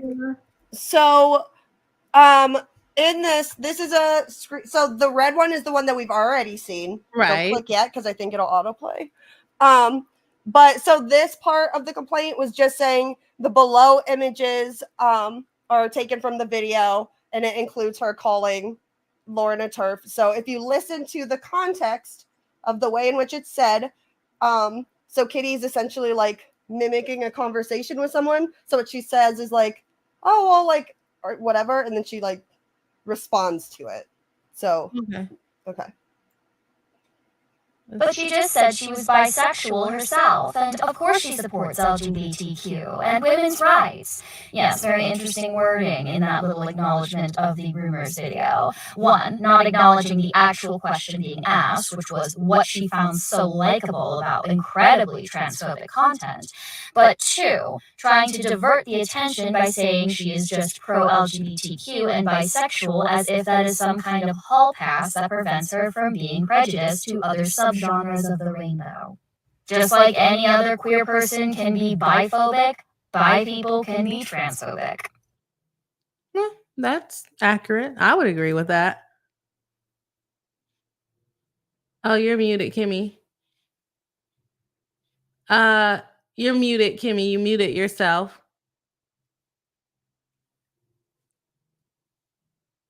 Well, now I can't hear you. Is it my thing?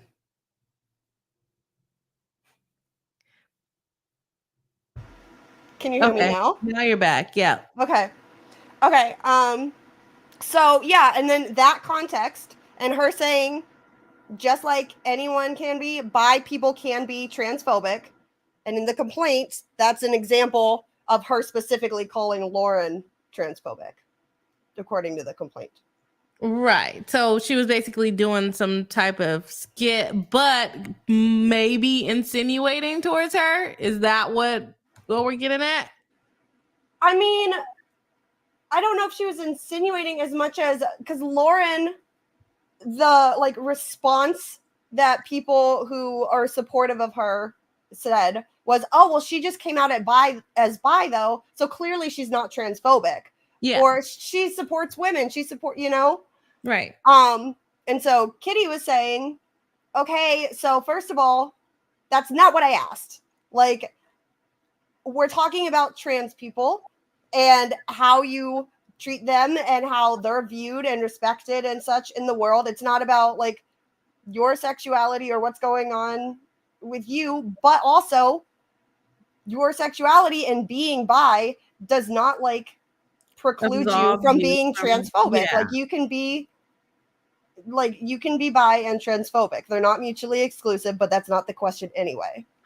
And she is not necessarily saying that Lauren Mortician is that. She's responding to someone saying that Mortician is bisexual, but she never really says her name there. No, she starts off, she comes in and she says Lauren Mortician is a TERF. Oh. Like she's the same video though? Clearly you're a hateful person. The one before. Yeah, no, you're gonna have to go back. Oh, I'm talking about this one though. And this, I guess she's responding to comments on the other video. Is that what's happening? So they're all different timestamps. I don't know if she's specifically responding to like actual comments as much as preemptively saying, okay, this argument doesn't work for me. This excuse, this was that it? Sorry. Yeah. This whatever, like we're calling out bad behavior. Mm-hmm. This is what it is. This is what it's called. This is what it looks like. So. Okay, that makes sense. Let me see. I think I might have skipped around a little bit. Yeah, I think so. My concern was that people would claim I was. Oh, you're way forward. They heard it from her first. How did I do that? No, this is where we were, right? And then okay. Yeah. She stated that she was not accusing Ms. Probson of being transphobic because Ms. Probson has a larger fan base and following, but because people were confusing Ms. Probson with Lauren the Mortician persona with KC, which is true. I mean, that's Clearly what she claimed. You're a hateful person who just is mad that she's popular and has a bigger following than you, and you just want to tear another woman down, you might say. But you're incorrect. The truth of the matter is, the only reason I'm saying anything about it is because I'm getting confused for her. In multiple different threads over the weekend that people were talking about creators that are coming out with controversy or bad vibes, I'm getting tagged because people are talking about the Beetlejuice lady and other people are being like, who? Are you talking about Kitty? And so she doesn't want to be associated with it, which makes sense because it's pretty bad. It's pretty bad. So that makes sense to me. Is this another slide or is this the same one? Well, some of them for layering has like it'll look like the same on the left because I'm gonna have to figure out the sound next time. Video, so I'm gonna go ahead and play it. Oh nope, it just left. Let me come back and play it. There we go. My concern was that people would claim I was copying her just because they heard it from her first as a larger creator in statistics. Or 2, she would inevitably do something that gets herself in some hot water and people remember like gimmicks better than they remembered names, and so the Beetlejuice thing would be brought up and people would get as confused. And lo and behold, like most things, I'm right. Just not Lauren's kind of right, if you know what I mean. Yeah, so she's just basically trying to stop people from. I be devil advocate on this. I'll be the devil's advocate on this. I get trying to stop people from confusing you with her, but why did she have to come out and say she was a TERF and transphobic to Because stop she was people? being a TERF and transphobic. But how does that have anything to do with it? That's what they were confusing her on, right? Because the PowerPoint was jumpy or whatever. But she says like over the weekend, there were like threads about problematic influencers or whatever. And so people were saying Beetlejuice or the Beetlejuice lady or whatever. And then others were like, wait, who, Kitty? Like, really? Mm-hmm. And so she had to come out and be like, no. See, like, she's the one liking that stuff. I'm not doing it. She is. Right. To like distance herself from it. Okay. But they're trying to make it seem like, I mean, she did kind of say Lauren the Mortician is a TERF. So she fully said it. And I think she meant it because I feel like she could have just said, that's not me. I don't think there's a reason to say she's transphobic, but I'm not. She could have just said, that's a different person. It's not me. I'm not involved in the controversy. Just being devil's advocate there. I think she could have avoided a lot of her hot water by doing that. Yeah, but I think it's beneficial to say something like as someone with a platform, like to say, to say that sort of behavior and activities for somebody with a large platform to be saying and watching and liking all of these things. And then what if like one day someone in our audience finds out that like, it's just. I get it. I get it. Yeah, let's jump to the next one here. All right. So does this one have highlights? All right. Okay. Yeah, they all have highlights. I was okay. So along with the video, defendant Casey announced that she compiled a list of links posts to Ms. Propson like contain transphobic and hateful rhetoric. See? So as you can see here, I decided to make a fun and helpful little list of all of the different videos I caught her liking. So as you can see, it's interactive. Which one of you's from? You touch her name, goes to her page. That's definitely her. And you got all these examples. Okay. And so she's just giving it examples. Kimmy actually, I believe, took these links from the actual complaint, right? What links? The links to the video, you took them from the actual complaint, right? Well, yeah. The complaint doesn't link to them, but I went to Kitty's social media and looked for the same ones. Yeah, that's why it's side by side. Like it didn't have links in the complaint, but everything like on the side is next to where it's referenced in the complaint. Okay, that makes sense. Okay, and then upon information and belief, none of the videos defending Casey link contain transphobic or hateful rhetoric. It just didn't play what was actually said in the video. No. So that I made a helpful little list too. Those are the videos, the original videos. So, and then some of them are embedded too. Since we have like the definition, like if you want to watch a video and see, well, is that this? Then like we can. But those are. So you can either click those or you can. I have a couple of embedded ones. So if you like click to the next slide. Okay. Yeah. So like that was the first one that she showed. Okay, I'm just gonna play a part of it. Which one? Well, yeah, it won't play all of it. You know, there's only two genders, right? There's only two genders, and they know that in Iowa. Okay. Which one of you's from the New York Times? All right, so that was one of the videos. Yeah. So the question is that averse or hostile or disdain or against anything that's not gender normative? Can you repeat the question? I'm sorry, I missed the first words. Okay. So if transphobia is defined as disgust towards individuals who don't conform to society's gender expectations with the two, or more recently it's proposed that transphobia is not conforming to one or the other, then would that saying, hey, you know there's two genders, right? Yeah, that would go against it. Or it would make you align with the definition, right? I mean, I'm just using the source they used. They like dictionary.com. So cool. Well, I also used Psych and Anti-Defamation League just to be safe. But so that fits my definition. I think that was pretty overtly anti, like non-normative, but yeah. I agree with that. Let's see here. Okay, so then that one, because I cut that too, because to make sure that we're not playing all of it, whatever. Right. So that's hang on, let me get my notes. That is Miles Sexton, who their pronouns are they, them.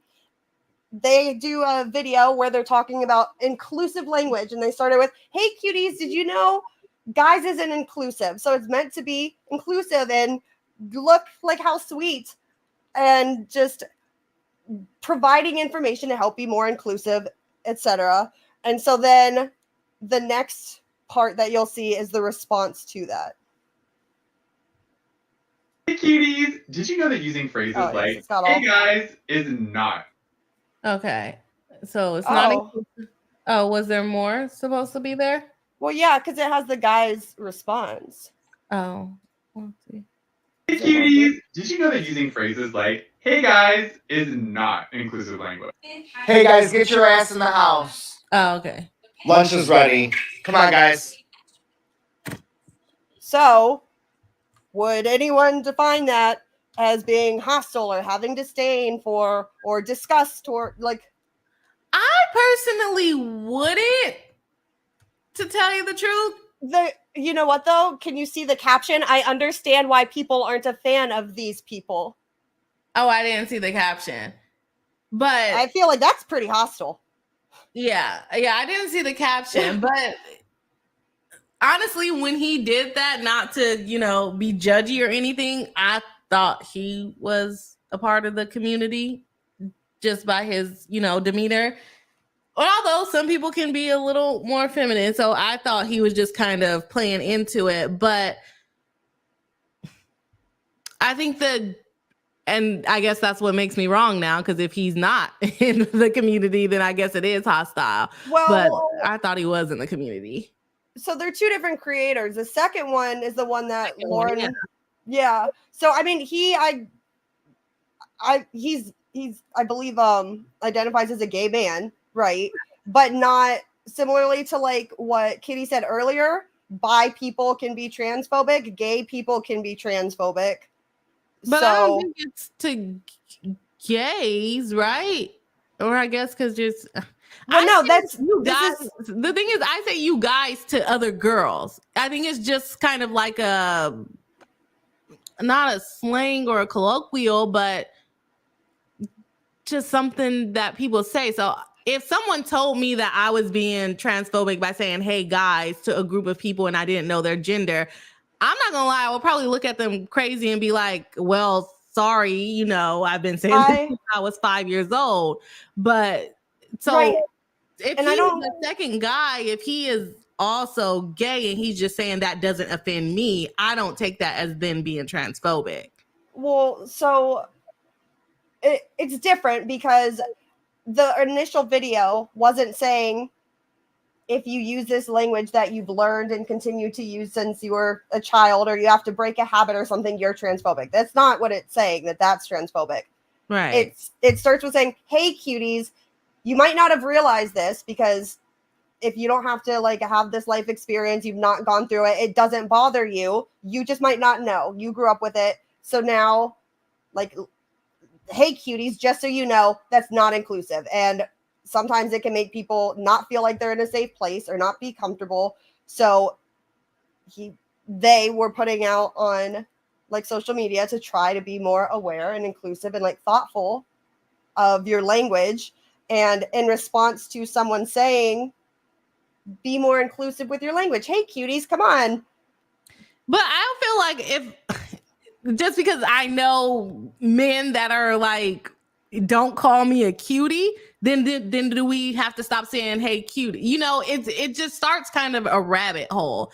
If he doesn't like to hear that, or they don't like to hear that, and they tell someone that's their friend or someone that's around them, not to say something like that, I think that's understandable. But to say that, oh, if you decide that you're going to keep saying something that you've been saying since you were a kid and you were never going to see this first creator ever again in your life, I don't think that's fair. And I made a comment about it on Tuesday when they said, oh, you're Black, you can't swim. I said, that doesn't offend me. But Hella Swanky came into the comments and said it's rooted in racism and it is offensive. It doesn't offend me, you know? So I don't think we can say that, oh, just because that first creator said that saying, hey, guys, is offensive, then now we all have to step on our words and say, oh, is this offensive? And the funny thing is this morning I actually said to somebody, are you guys using this? And when I looked at them, it looked like, and I don't know, maybe I was just, you know, interpreting things wrong, that maybe it was a transgender person. And I'm like, well, I hope I didn't offend them, right? And they didn't say anything. And this literally happened this morning. But it's just kind of like something you say. I get on here. Most of my followers are identify as women. And I say, hey, you guys, and all this stuff all the time. I hope I'm not offended anybody, but I don't know if I can then, you know, just change my dialogue to not offend one or two people. Like I can try the best I can, but at the end of the day, I don't know if I could. You could try. I think that's the difference is you're saying, I hope I don't offend anybody. I don't mean to. Like, I didn't know that. I learned, like, you remember what was said the other day, as opposed to this is an example of someone saying, oh, you're trying to share this information to whatever. And instead of just being like, well, that doesn't affect me, I'm not going to do that, I'm going to keep saying my word. He's actively putting stuff out to minimize it and belittle and roll his eyes at and, like, disdain at least, I would think, or disgust, like rolling your eyes and actively making content to say no inclusive language. Like, I don't need inclusive language, so I don't care if you do. Yeah. I mean, I get it. I definitely get both sides of it. And then I also think there's another layer to it of it's being social media. So what can I post to make it controversial too? But no, yeah. I get what you're saying of him trying, the first guy trying to be, or the first person trying to be inclusive. And then this guy coming and saying like, I don't care about your inclusivity, you know? I think what you said, the caption said, would lean it more towards it versus just the actual dialogue, in my opinion. That's just me. Yeah. Which is fair enough. Like, yeah. And that's why I thought it would be good to have the links. I didn't put all of them in because I figured, especially if we have good, like I could chat with you to devil's advocate all night long, probably. Yeah. But we should maybe not. So I only put those in knowing. Yeah. So I just wanted to click on Hella Swankies because I realized she responded to what I said. But she said, I did not say it was offensive. I said the stereotype that Black people can't swim is rooted in history, racism, keeping Black people out of pools, pouring acid on them, etc. Yeah. I don't think you went into that much detail on the last stream. But no, I wasn't saying you said it was offensive. No, I definitely understand that it's rooted in racism. But even knowing that, it doesn't offend me. And maybe it doesn't offend me because most people that say it are other Black people. And you just kind of like how they took the N-word and kind of made it into their own thing. So I'm not saying that you said it was offensive. So sorry if it sounded like I was saying that. Let's see. I think we are on the next slide. Okay. So... Okay, upon information and belief, Casey's motive and intent behind these posts were to tarnish and damage Ms. Propson's reputation. We already talked about it. It kind of seemed like, it seemed like she was just trying to get herself out of it. So I don't know if we can say the intent, which intent is very hard to prove that her intent was to damage Warren the Mortician. Well, and also if we give the benefit of the doubt, though, and say that it is a slur and an insult, are insults factually true or false for a defamation claim? You could just be being mean. And I think someone commented on one of my videos and said that there's case law saying like calling someone racist is not considered a fact for purposes of proving defamation. I have not looked into that a little further, but if that is the case, remember they compared being called transphobic to the same thing as being called racist. So if there is case law out there saying that calling someone racist is not defamation, then I think they could disprove this statement too. So just because she was offended and it made her sad and she lost brand deals, I mean, I don't know if we can qualify it under the defamation part of it. So was there anything you wanted to talk about on this one? Oh, well, so it'll also be a video. It's just, they say, they've given many motives. They've said, oh, well, she said that they didn't call her transphobic because she has more fans. It's just because she was trying to distance herself. Oh, well, no, it was that. Like, they give 3 or 4 different reasons of why they're saying Kitty is, like, saying these things. Maybe they're, like, hoping one will stick. But this is what she says about it. Right. Okay, so let's see what she has to say about it. Hopefully they don't get beyond this video. People trying to cancel Lauren or talk about the Beetlejuice lady, you just make sure that they know it's not me. Let me just play and it. all I ask from this is that when you see people trying to cancel Lauren or talk about the Beetlejuice lady, you just make sure that they know it's not me. Right, so she's just saying, I'm just trying to get this away from my name. And all I ask... Okay, I already heard you. Oh, no, I appreciate all the activity that you put into the PowerPoint. My PowerPoint would not have been this active. I swear to you, it would not have. Okay, so along with that, defendant Casey used screenshots of comments that were authored by Ms. Probson engaged with her fans. These comments included original opinion and thoughts and did not relate to or support to the allegations that Ms. Probson was transphobic. So she's going to be posting some stuff that... Well, it's part of the video still. Yeah, okay. Did you have a comment on it? So, yeah. Just notice that, first of all, they say that there's screenshots of comments, plural. I only could find one. Yeah. And so when we get to it, realize that this is the original opinion that is copyrightable that they're saying, because all of the defamation stuff, like, that's no good. But really what started this in their eyes is Kitty stealing, they like to call it art, like stealing another creator's art when you like... From the screenshots of her comments? Yes, so yeah, that they're saying a social media comment in response to somebody is copyright violation. Okay. But these are her beliefs, and her beliefs are her own, and we shouldn't be trying to cancel her for just having a different opinion than us. Interesting take, that one I personally disagree with, but actually, I'm just trying to help her live her truth. As she stated, she wants to live her truth and speak her truth. So I'm trying to get her to just go ahead and speak that truth, because conveniently blocking and covering up and filtering out comments that are asking keywords regarding this particular issue is not living your truth, girly pop. Okay. I don't know if a comment on TikTok can qualify as a work. So let me see what's copyrightable. A comment on a TikTok? Yeah. You can't copyright titles of books. You can't copyright. It would be hard for me to imagine that how many characters can you use in a TikTok comment would be copyrightable. It's not a poem. It's not creative. It's No. It's that the comments, well, only comment. They say plural, but there's only the one. Yeah. Includes original opinions and thoughts. I mean, sure, I've heard of truth. I've never heard anyone say my truth before. That was a first. Very original. Original opinions and thoughts and do not relate to or support the allegations. That's not what's copyrightable. It's not opinions. Well, and also, no, go ahead.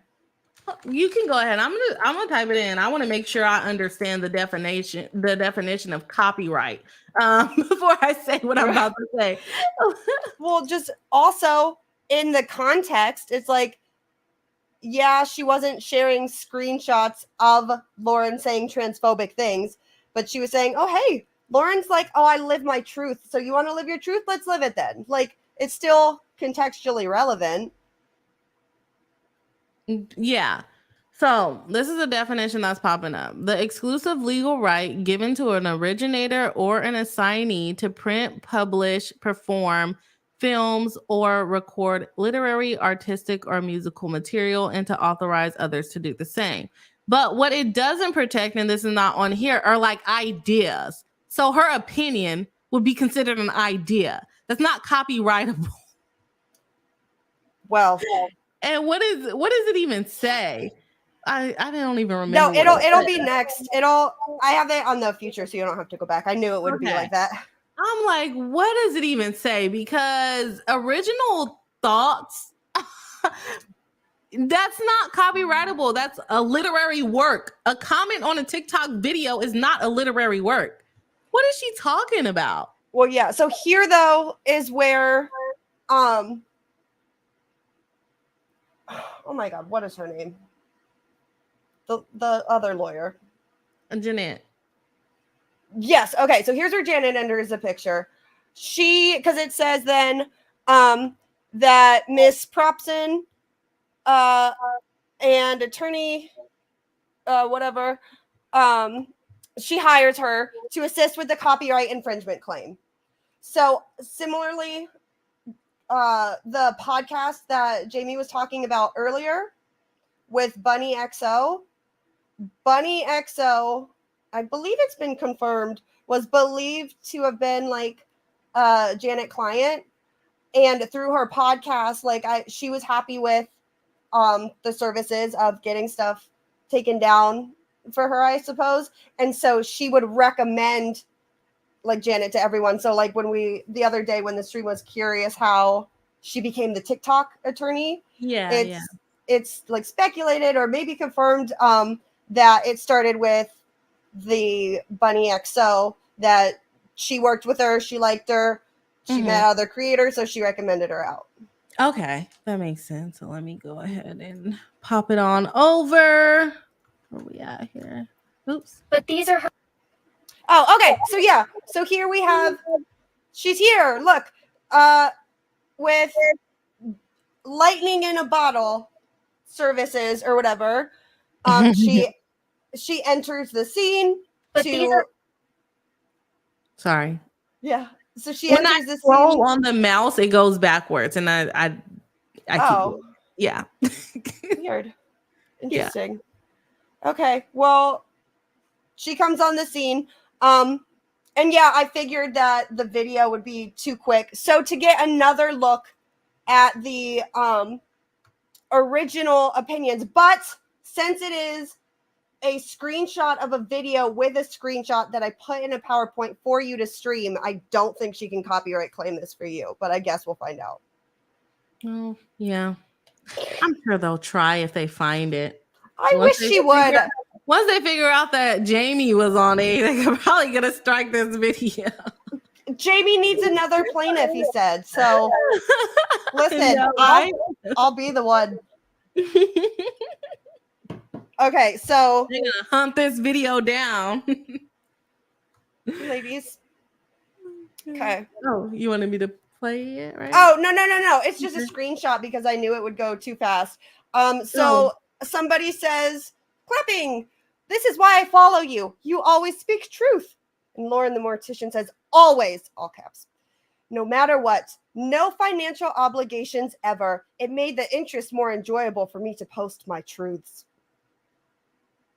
And how is that copyrightable? No, you know what? We'll switch sides now. I will be the devil's advocate. That is very clearly super original. No one's ever thought to say my truths before instead of just truths. And to like not be motivated financially. Wow. She 100% copyright it. It's not a work though. Where she messes up is that one is not a work. Two, it's just an idea. It's not original art to make a comment. Is this poetry that we're talking about here? Always, no matter what. No financial obligations ever. It made the internet more enjoyable for me to post my truths. Dun dun dun. Let's all get on. That was pretty saucy sounding. I'm not gonna lie. Like, okay, Brie. Whoa. The intro to the live streams. Woo. What's the artistic, like every comment that I make on my TikToks, or every comment that I respond to on here is now You own. copyrightable? Yeah, you're licensing it to the social media from my understanding of what Janet says. No way. I would love to see the case law on this. Any comment that you make? I think a lot of us would like to see a law that says that. She quotes a couple Supreme Court cases, which Supreme Court, they're not like analogous, or however you say that word. Like the cases don't really, yeah. Right. It's not a social media comment. Like it's a comfort. It's just. Let's make it into a song. Always, no matter what. No financial obligations ever. Like, what is it? And she's not reproducing it. She took a screenshot of it. She didn't make this thread what it is. The thread kind of organized on its own by the TikTok. What TikTok does. This is TikTok's artistic work, not yours. Your opinion is not. Careful now. Kimmy. There's no way this girl is serious with this one. Kimmy, no. If you tell me right now on this live stream that you like apples and oranges, I cannot then go out and say you typed it on the live stream saying I like apples and oranges. I cannot then screenshot you typing that out on the live stream saying I like apples and oranges. That's what she's trying to tell us. Correct. You have got to be kidding me. And that is the first and only time that copyright is mentioned. It's when it says, also, by the way, she made a social media post that had an original thought and opinion, and that violates copyright. So she hired Janet. And Janet's mad that I said that that's not a valid copyright claim. No. And you can make commentary on it. You're just trying to say it's not related to being transphobic. You could say that, but that's not copyright infringement. So she's basically proven her own case for like false copyright strikes. Well, that's another thing that she says, though, is that fair use doesn't apply if you're not like speaking factually. If you're lying about somebody, then fair use doesn't apply to you. You can't lie. So, but what is she lying about? Well, I want to play the video again because let me get the context here. What was said? I can send because the whole thing, like all through, I think is like 6 or 7 minutes. So I tried to just put it with everything, but I didn't. But what part are you wanting? Her beliefs and her beliefs are her own, and we shouldn't be trying to cancel her for just having a different opinion than us. Interesting take, that one I personally disagree with, but actually, I'm just trying to help her live her truth. As she stated, she wants to live her truth and speak her truth. So I'm trying to get her to just go ahead and speak that truth, because conveniently blocking and covering up and filtering out comments that are asking keywords regarding this particular issue is not living her truth, girly pop. Oh, so she's basically throwing her words in her face by saying she wants to live her truth. Yeah, live your truth. But it's not necessarily related to the. I mean, I guess she's still in the video with the transphobic stuff. So I mean, I get, but that's not a copyright. It's still not a copyright thing. You just don't like what she's saying. That's not a copyright thing. To screenshot comments, I would love to see this. You know, social media is going to be a new era for the Supreme Court. I don't think so. I really don't think so. They're better off under, what's that law? I forget what it's called, where like they're better off trying to get to take down the TikTok off of is it called like the millennium? I forget what it's called, but it's like when you make comments like on a Reddit thread or on a YouTube comment, YouTube is not responsible for it. Yeah. You'd be better off making it under that, even though it doesn't apply. But copyright doesn't apply either. Well, because like if you give it a gut check and you say she's responding to your comment, if she had done it through the app, it's fine. But because she did it through the app with a made a screenshot video. instead of text, then that's not fine. And you're on freaking TikTok, which gives you the absolute right to screenshot things and put up green screens, which is what she did. She used the app.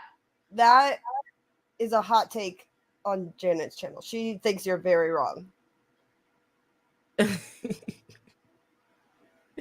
I think she's very wrong. I think she's not that smart. And who said her attorney was her friend from Oh my God. I don't know.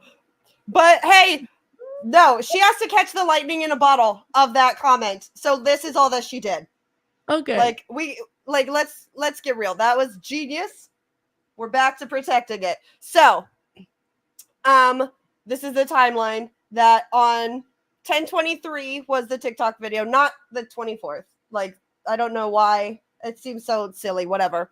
But so similarly to earlier, remember when I was talking about like the plurals and stuff like that? So it says that Janet was hired to like file DMCA claims for the social media companies. And remember, so far we've seen Instagram and we've seen TikTok. Right. But it's okay. So she filed a DMCA complaint with Meta and limited it to just the post identified. It's kind of weird. You feel the need to say that. Like, okay, I mean, all right. The platform agreed, and the platform agrees with anybody that knows how to click the copyright button. Right. So they agreed with her claim and approved the DMCA request. And Meta removed defendant Casey's post. And so it's like, all right, cool. So we were talking about multiple social media companies. You haven't talked about Facebook or Meta once in your entire complaint. But now Meta and Facebook is the genius social media company who knows exactly what they're doing.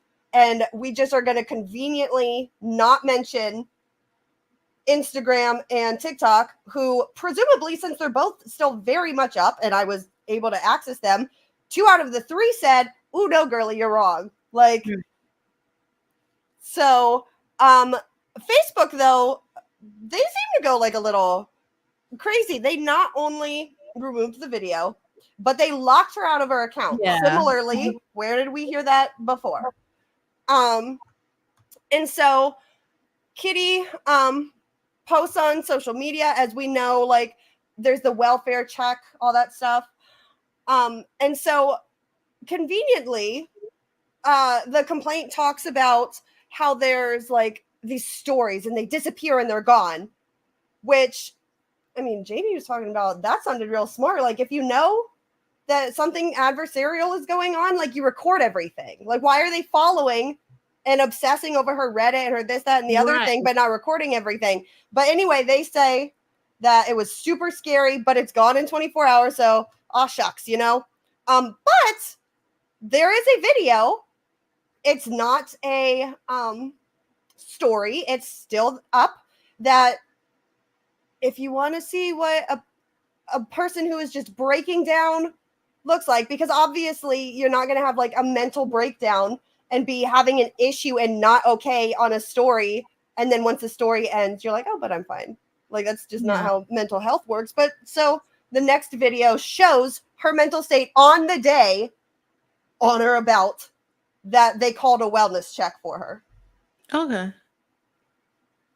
So November 4th, Casey posted various videos where she appeared irrational and engaging in erratic behavior, such as threatening people online through various social media. So what? Why are you watching her social media?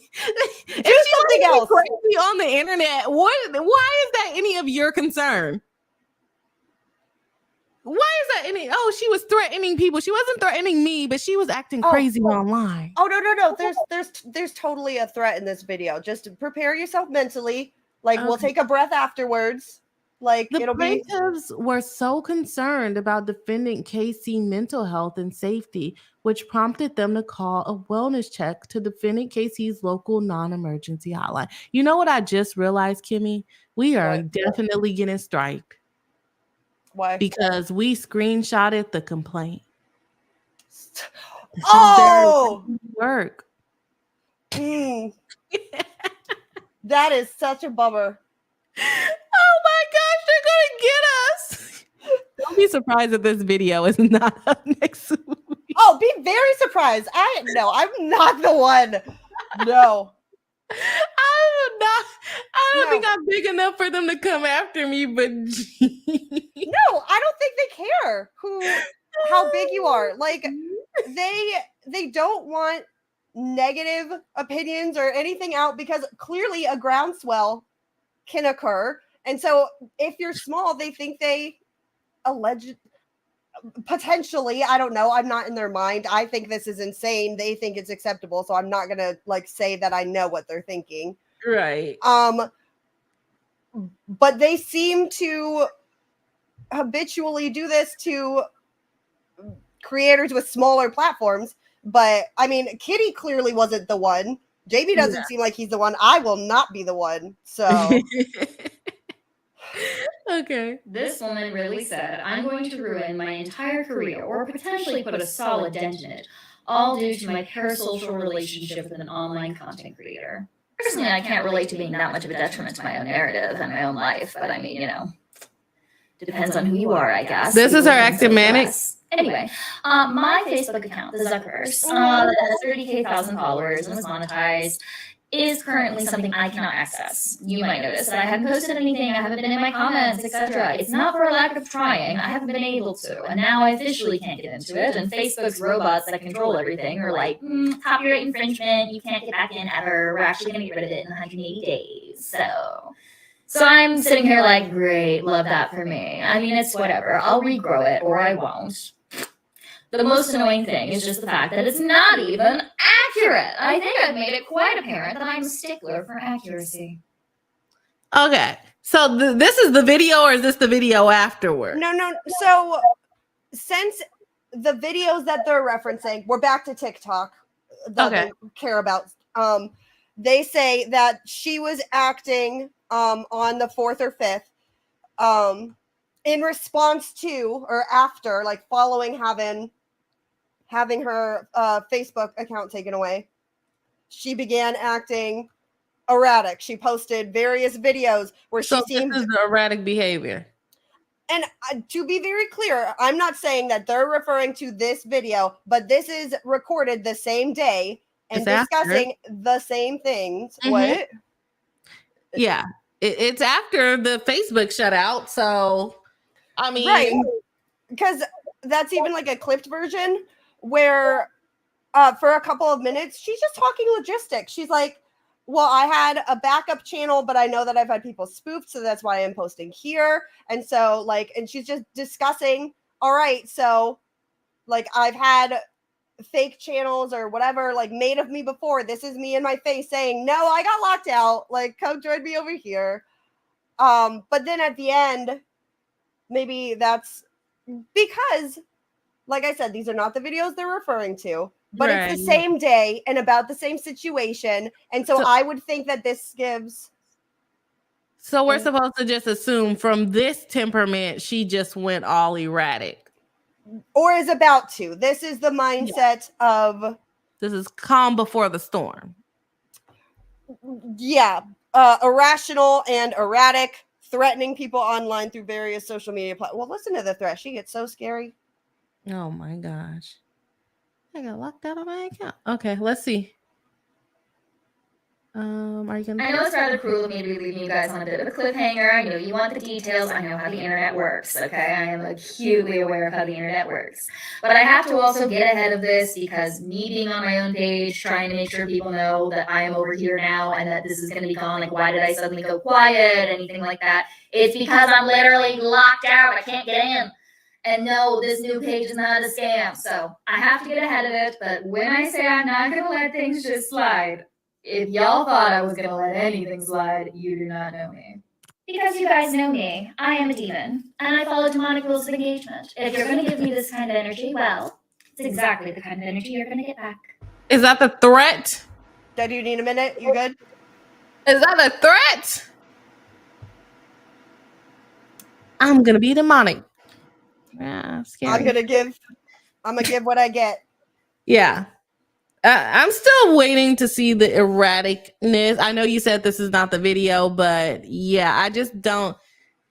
Well, she either just had or is right about to have a very crazy breakdown. But also, though, like her content, there is a level of like the macabre, the crazy, or whatever, because of the content itself.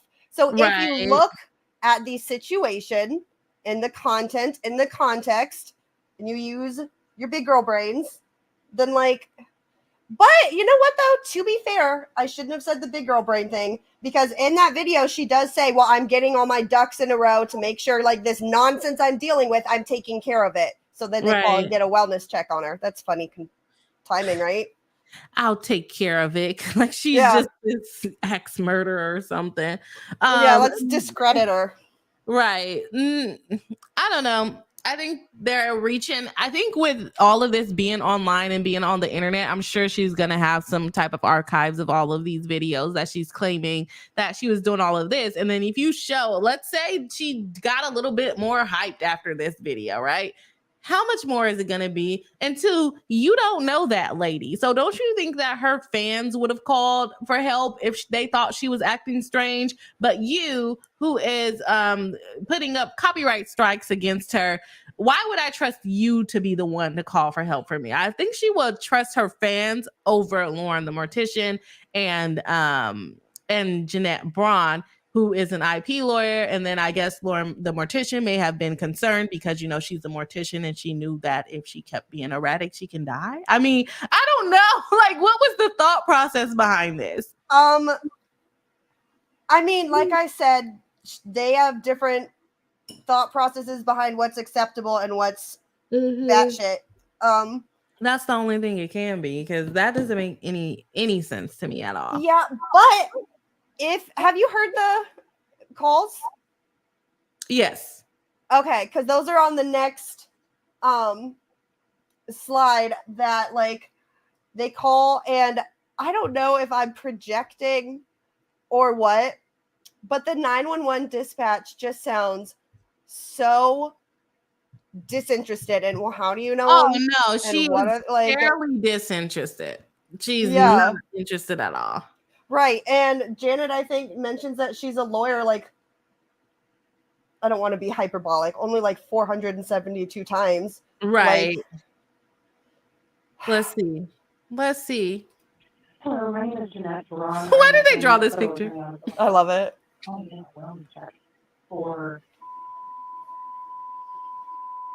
She's acting irrational and posting really wild things online. It really looks like she's having a mental crisis and needs some help. I'm wondering if you would go do a wellness check on her and make sure she hasn't harmed herself, or I need an address. do something more.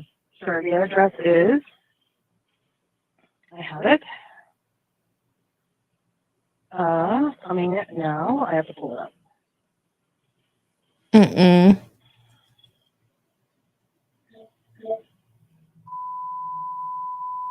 and what's her name? Her name is Is she black or Hispanic? White, with short. Do you have a date of birth on her? It is February. You know her birthday? It's February. I don't know the date. Whatever is a good one. 19. And what exactly is she posting? She is posting on her TikTok under Caffeinated Kitty, CAFFINATEDKITTI, and her Reddit account. I just need to know what she's posting. I don't need the username. Right. Gotta give the handles. She's blackmailing people. She is going. She's extremely irrational. What is she posting? Posting content to threaten others. It looks like almost extortion. I received an email from her on Saturday. You're making legal conclusions. And I'm going to submit that to the FBI. But now Well, you heard she said she received an email from her, right? having a mental Right. She's making legal conclusions. She's threatening people. She's doing extortion. The lady said, what did she say? What is she saying? Not what you think she's doing. And I have to stop and pause and shout out to Cass, the Sass, gifting 10 Boss Attorney Bree memberships. Definitely appreciate it. Long time no see. We're happy to have you back. Thank you very much for gifting the memberships. It looks like we have a bunch of new members, and everyone's saying thanks to Cass, the Sass. We missed you here. I hope you can make it a little bit more often. I know the streams are late, but we missed you. We missed you very much, and we appreciate the memberships. So let us know if you heard about this case. So I paused kind of in the middle. She's claiming she's having all of these mental crises and all of these things, and just, I don't like legal conclusions, threatening people. Okay, what did she say? Oh, she's extorting people. Okay, what did she say? Oh, well, she's having a mental illness. What did she say? And I'm not, the dispatcher sounds black to me.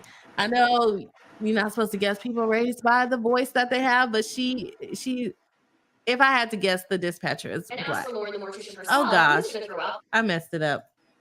Okay. Hello. Okay, we were like over She here. really seems to be having a mental crisis.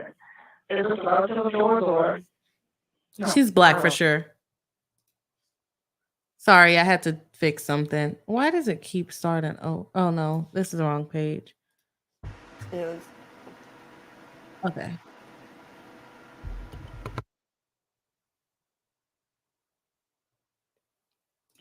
I still need to get you her apartment number. Why do you have all this information? I don't have the apartment. They found it. What's so weird?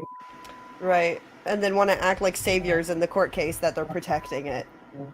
Little hair, thin, white, and I think she really needs help. Okay, we'll get someone out there to check on her. I appreciate it. Thank you so much. Have a good Sunday. You too. Bye-bye. Bye. Hi, I was calling. I was calling to do ask for a wellness check on someone. The drawings are funny. What's the address? It is.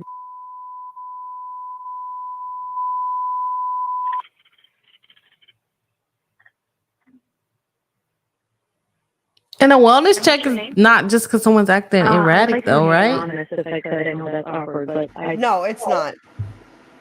this girl is just spiraling. Okay. And what is that laugh? What was that? Right. You're so concerned. She has a presence online, and she is blackmailing people online. She Legal is threatening conclusion. people. She's on Reddit. She's on TikTok. She's acting erratically. Her comments online are wild. Stop following her then. Her name is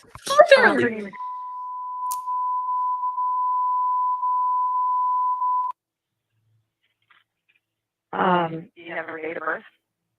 I don't, but I know she was born in February. Why do you know this? I don't know the day. Okay, and what has she been doing online? She is leaving comments, threatening people, blackmailing people. She's on Reddit, trying to.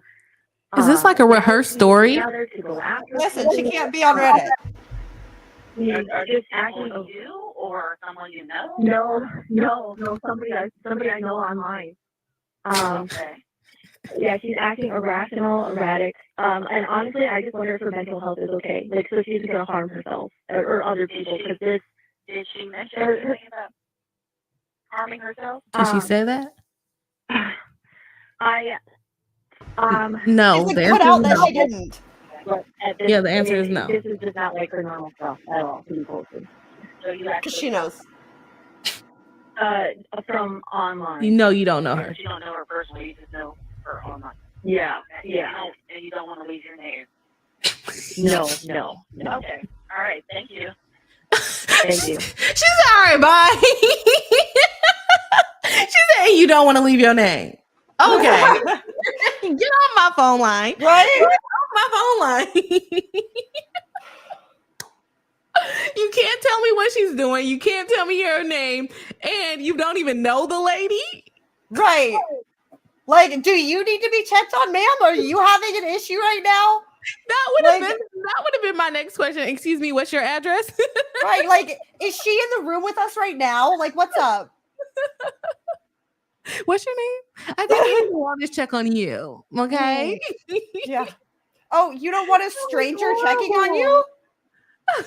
Yeah. Oh, I know her online. It sounds like you're a hater, ma'am. Or exactly like she said earlier about your parasocial relationship with someone online. You don't like, what are you doing? Yeah. That's like me. Like, no. Oh my gosh. That was so bad. I've heard it, but I haven't heard them in a while. And it's just like, girl, you're making legal conclusions. You're not giving any information. And I would file, they filed a false, I mean, I guess it's not a police report, but they made a false Well, it is a police report. It's just not emergent, isn't it? I don't know if it turns into a police report. I mean, they called the police. I'm sure there's something she could do about that. Right. They weaponized like a wellness check, which is such a dangerous precedent, not only in this situation, but generally. Like, that's just not okay. Like, it's so... That was bad. That was so bad. I'm just... They are a joke. Oh, are we like almost through this? Oops. Where are we? We still got quite a while. And as for Laura the Mortician herself, Oh, we're getting closer, though. This is kind of Sorry. the phrase that's a So let's check out this one. November 2020 or 2023, while settlement discussions were still ongoing, KC posted a video accusing Ms. Propson of using attorney Braun to file a bad faith copyright claim with social media platforms. Accused attorney Braun of filing bad faith copyright infringement strikes against defendant KC. Okay. Well, before you play it, this is another example of, they say, oh, she did this thing, she posted that thing, whatever, you know. So they specifically make two claims that she said, or she accused Lauren of using Janet to file bad faith claims. So she's using Janet to file bad faith claims on social media, and also accusing Braun, like separately, I suppose, of filing bad faith copyright infringement strikes.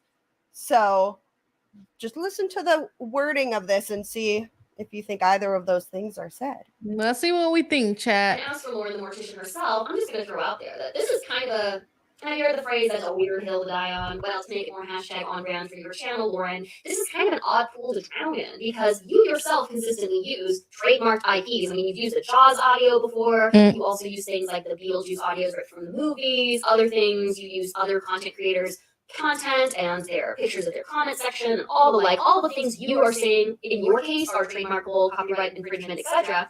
And so I'm just saying, if you're going to go that route and say that's the case for you, you might want to put up a metaphorical pool fence to protect your own assets before one of them almost drowns in bad faith copyright infringement strikes.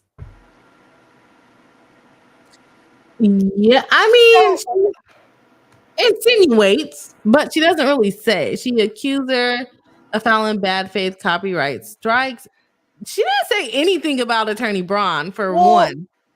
Right. She's doing the same metaphor of like, this is the hill you want to die on. Like, this is where you want to have the argument. And the reason, though, do you know why she said, oh, it's a weird pool to drown in? It's more on brand for you? Because she does like those Mortician. No, because her child, like, she didn't have a fence around her own pool. And so her own child, like, did not pass away. I obviously would have a much different tone. But so she like posted on like social media of like, oh, be so careful, like whatever. And then I think that I saw, but I could be misremembering, that she like got a sponsorship. So then she finally like, I guess, got a fence around the pool. Yeah. And so Kitty, and like, you know, that's the child safety expert from before. Be in the Megan Thee Stallion and Nicki Minaj rap beef. That was brutal. Yeah. And like I said, like, since Lauren's child is okay, like, it's like, okay, like, I heard that one then. Like, all right, Kitty, got it. That was brutal. You need to give some bars over to Nicki Minaj. Right. Like, I I almost feel like that had to be included in the lawsuit, like not because she was really saying either of those things, but because she heard him with that. So they gotta like yeah, she just thought it was a bad faith copyright claim, but she didn't bring unless this a chopped video or not? This is chopped. So I mean, but the whole video, and if you want, like obviously Caffeinated Kitty, you guys, you should go watch the videos. She has a whole playlist. Make sure you engage with them. But I made sure like I was like, I don't want to say anal, but I don't have a better word, so I'm just gonna say anal. I was like anal about making sure that I like didn't change context. I didn't like the, you know, I'm not trying to like come on here and get you in trouble. So so she says, okay, well, if this is really what you want to say is like copyright infringement, you're doing it too. So you might want to put a fence around your own stuff before like, if anything, like I took it as like saying you have to put a fence around your own, like before something happens, before someone like drowns. So like I took it as, okay, well, you're also doing these things. You should protect yourself so somebody else doesn't like come bury you in bad faith copyright strikes. That's what I got from it too. Right. So then that's not even saying that either one of them are doing it to her. She's just saying, well, hey, if you're saying that this is copyright, be real careful because then someone could come bury you and like get you. Yeah, but I agree with you, but I also feel like she's insinuating, which she is. Yeah, she fully is. She made a bad faith copyright claim because basically you're doing these things and you don't believe it's copyright infringement when you do it, but now you think that it's copyright infringement when I do it. So you must know that you're making a false claim. That's what I got from it. So she doesn't come out and like necessarily say it. It's kind of like insinuation. Yeah. Well, Janet takes pictures of screenshots, or she's got videos with screenshots. She's just what? They're all in the complaint. All of their screenshots are in the complaint. Yeah. Well, no, I mean on her channel, like both of them, like they both do the things that they're saying you cannot do. It's TikTok. A lot of people copyright infringe under fair use because you can do that. So the thing about fair use is, well, we have to understand the thing about fair use is it's not, you're not copyright infringement. That's a defense to copyright infringement. So yes, not what they are talking about, not screenshotting comments. That's not copyright infringement. But let's say she did, you know, record her video and post it and make commentary on it. That in itself is copyright infringement, but you have the defense of fair use. Commentary being one of the reasons why it's fair use. So, yeah, I don't know. She's funny. Let's go with that. She's funny. When this first started, to the attorney, I didn't think that it was actually someone Lauren hired. I thought that's such a bad PR move. And so when I got the sudden copyright infringement strikes on my other two platforms, specifically regarding a video that featured clips of Lauren and clips of me in a comparative format to explain and address why anybody would ever confuse us, which is the only reason I ever made a piece on Lauren, because people were like, how could anybody get you too confused? You look nothing alike. And I'm like, thank Baphomet on that one. But this is the context. And it was created by someone else who gave me permission to repost I'm not showing it. Sorry, I wasn't showing it. But I'm sure they could still hear it, right? That's definitely not from the person who made it. And then I looked at the name of the attorney associated with the copyright strike, and I recognized it from just very earlier before, where someone had reached out to me asking if I had gotten anything similar to something they got after they sent an email to Lauren for just a singular private email, as far as they told me. And they got an absolutely unhinged response from someone claiming to be her attorney. And this was the same person. Okay. So they got a lot going on. He's like, right. The script was the same on the phone calls. So there's that. Let me see. I keep scrolling it backwards. When this first started. Okay.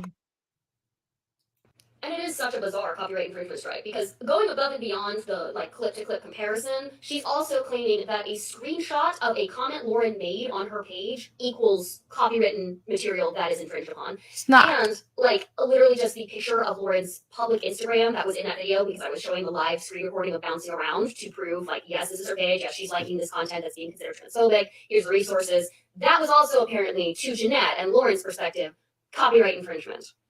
Yeah, their idea of what copyright infringement is completely off. It's off. I don't know what their Morgan became a member of the channel. Welcome to the Bree Hive. Says, and this heifer passed the bar, y'all. Like, I can't. Yeah. This is embarrassing to me. Because I used to practice IP law, and this is just ridiculous. Could you have pled your own jurisdiction properly, though? Yeah, I would know where I live for sure. Okay. You set the bar high. I mean, the bar is underground at this point. If this is what we're basing it on, if we are putting Miss Braun as the standard, in my opinion, the bar is under the ground. Okay.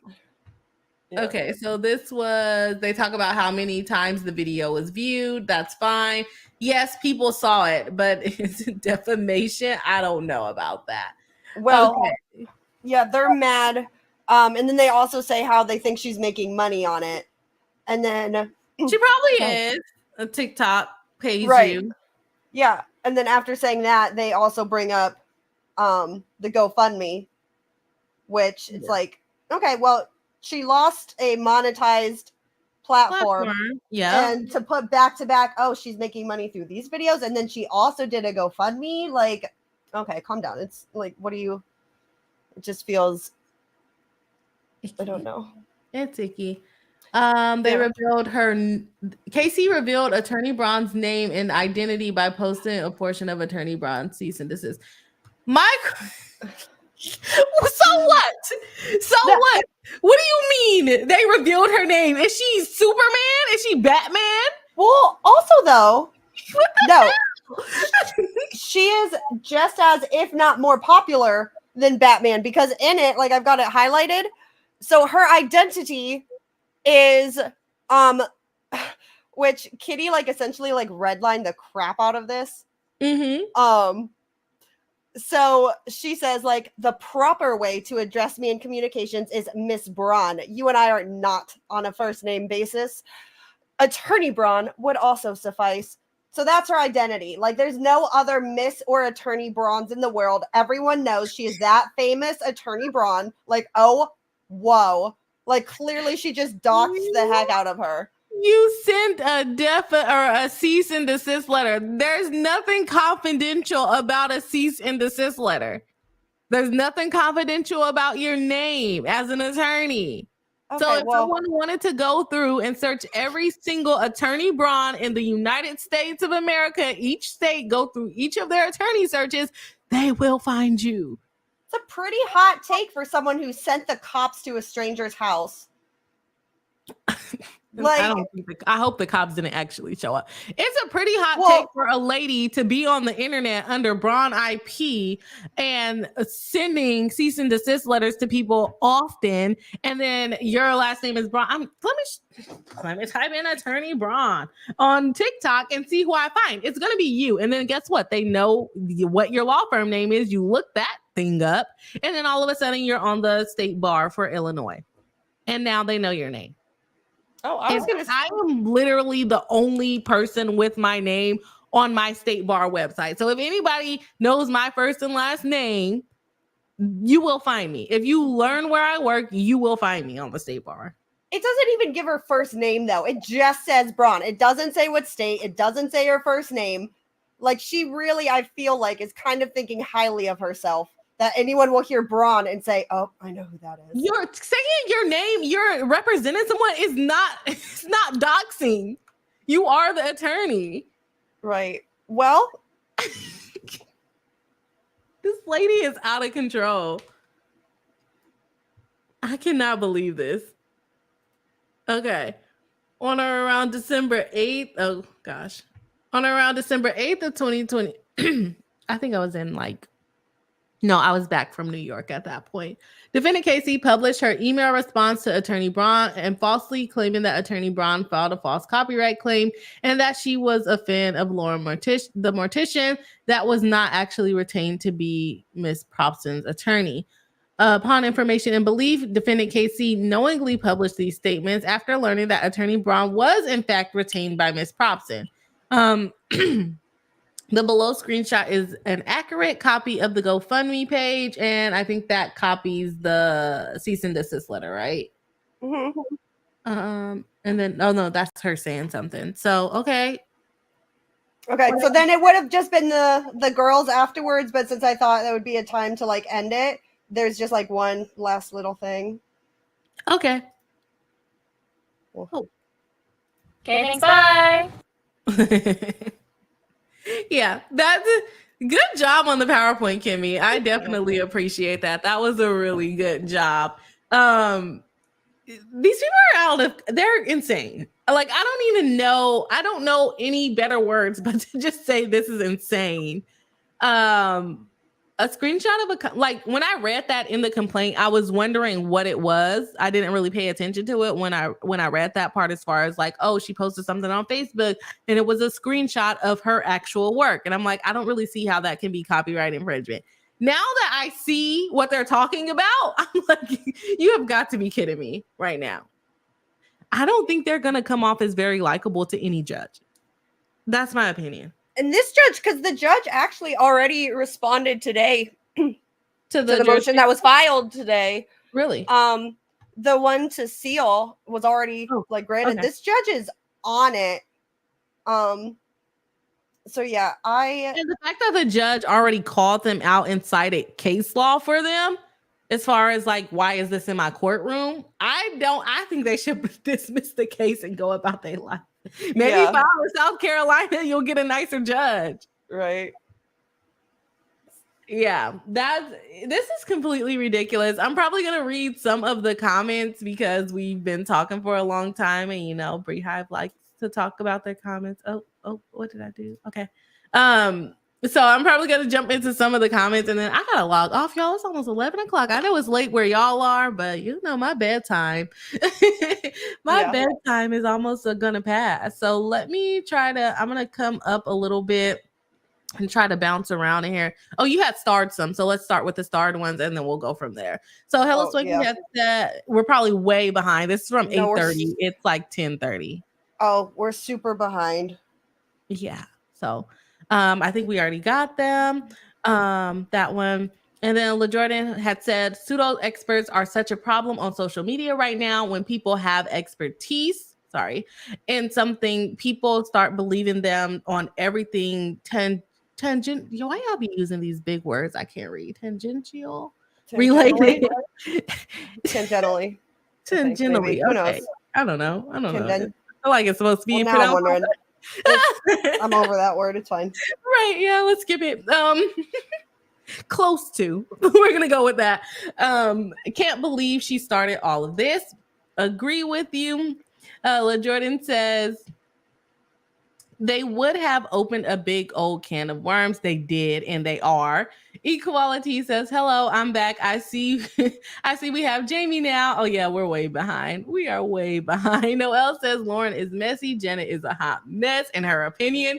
Cardova 82 says, look at our queen Bree. She got herself an exclusive. We did get an exclusive with Jamie, huh? I wouldn't clip it, but I don't want it to be easily found by, Jeanette and Lauren the Mortician. I want them to have to watch my video. There you go. Right. Oh, I wish. I don't wish they would, but I kind of wish they would. At least give me some engagement. Thumbs down it or something. I don't know. Morgan says, no way in hell Janet drops this lawsuit. She needs to drop it. LaJordan says, never rolled my eyes this hard. It's very rollable for the eyes. Hello Swanky says, yeah, and she certainly didn't help the stigma homophobia Jamie has had to deal with. Shaking my head. And then she has the nerve to be mad that someone's calling her transphobic. And then she insinuated that Jamie was some type of pedo. Like, that's so bad. Oh, man. Morgan says, we all wish she dropped the lawsuit, but I think if she backs down, it kills her selling point to potential clients. Like, maybe she can't get anything you don't like taken down, just allegedly, you know, or like they got me taken down in this lawsuit, so who's going to trust me? You know, maybe hire a lawyer, and this is just speculation and opinions, that knows what they're doing. Not legal advice, but yeah, make sure your lawyer can file in the correct court. I want to know how that order is going to come out, if the court is going to agree that it shouldn't, or that the court is going to find it shouldn't be in the court still. Hello Swiggy says, I just think Jeanette, or now y'all got me called a girl Janet. Jeanette is going to end up sanctioned or losing her license by the end of all of this. I've never seen an attorney act as unhinged as she is. And you know what is also ridiculous? She's going to, if this, let's say this goes to trial. Let's go to trial. She's going to breach so much attorney-client privilege in this unless she keeps testifying, oh, attorney-client privilege, and that doesn't prove your case. So she's either going to have to breach her attorney-client privilege to talk about what her and Lauren talked about and what she represented her for, which she probably already has breached some confidentiality or some attorney-client privilege by even getting on the internet and telling everybody, no, I was representing her. See, look at my fee agreement, dang near, right? I wasn't rogue. She told me all these things to do. Right. So either she's going to have to breach attorney-client privilege, or she's going to have to object based on attorney-client privilege, and then we get no information and she doesn't prove her case. Well, I also, though, as far as like the word rogue goes, you can be a hired rogue attorney. Like, hired guns can go rogue. Like, you can be going after people in a rogue way and have that person also know and pay you for it. Right. Exactly. I agree with that. LaJordan says, OMG, the witness list would be outrageous. Oh, yeah, it's going to be outrageous. It's going to be.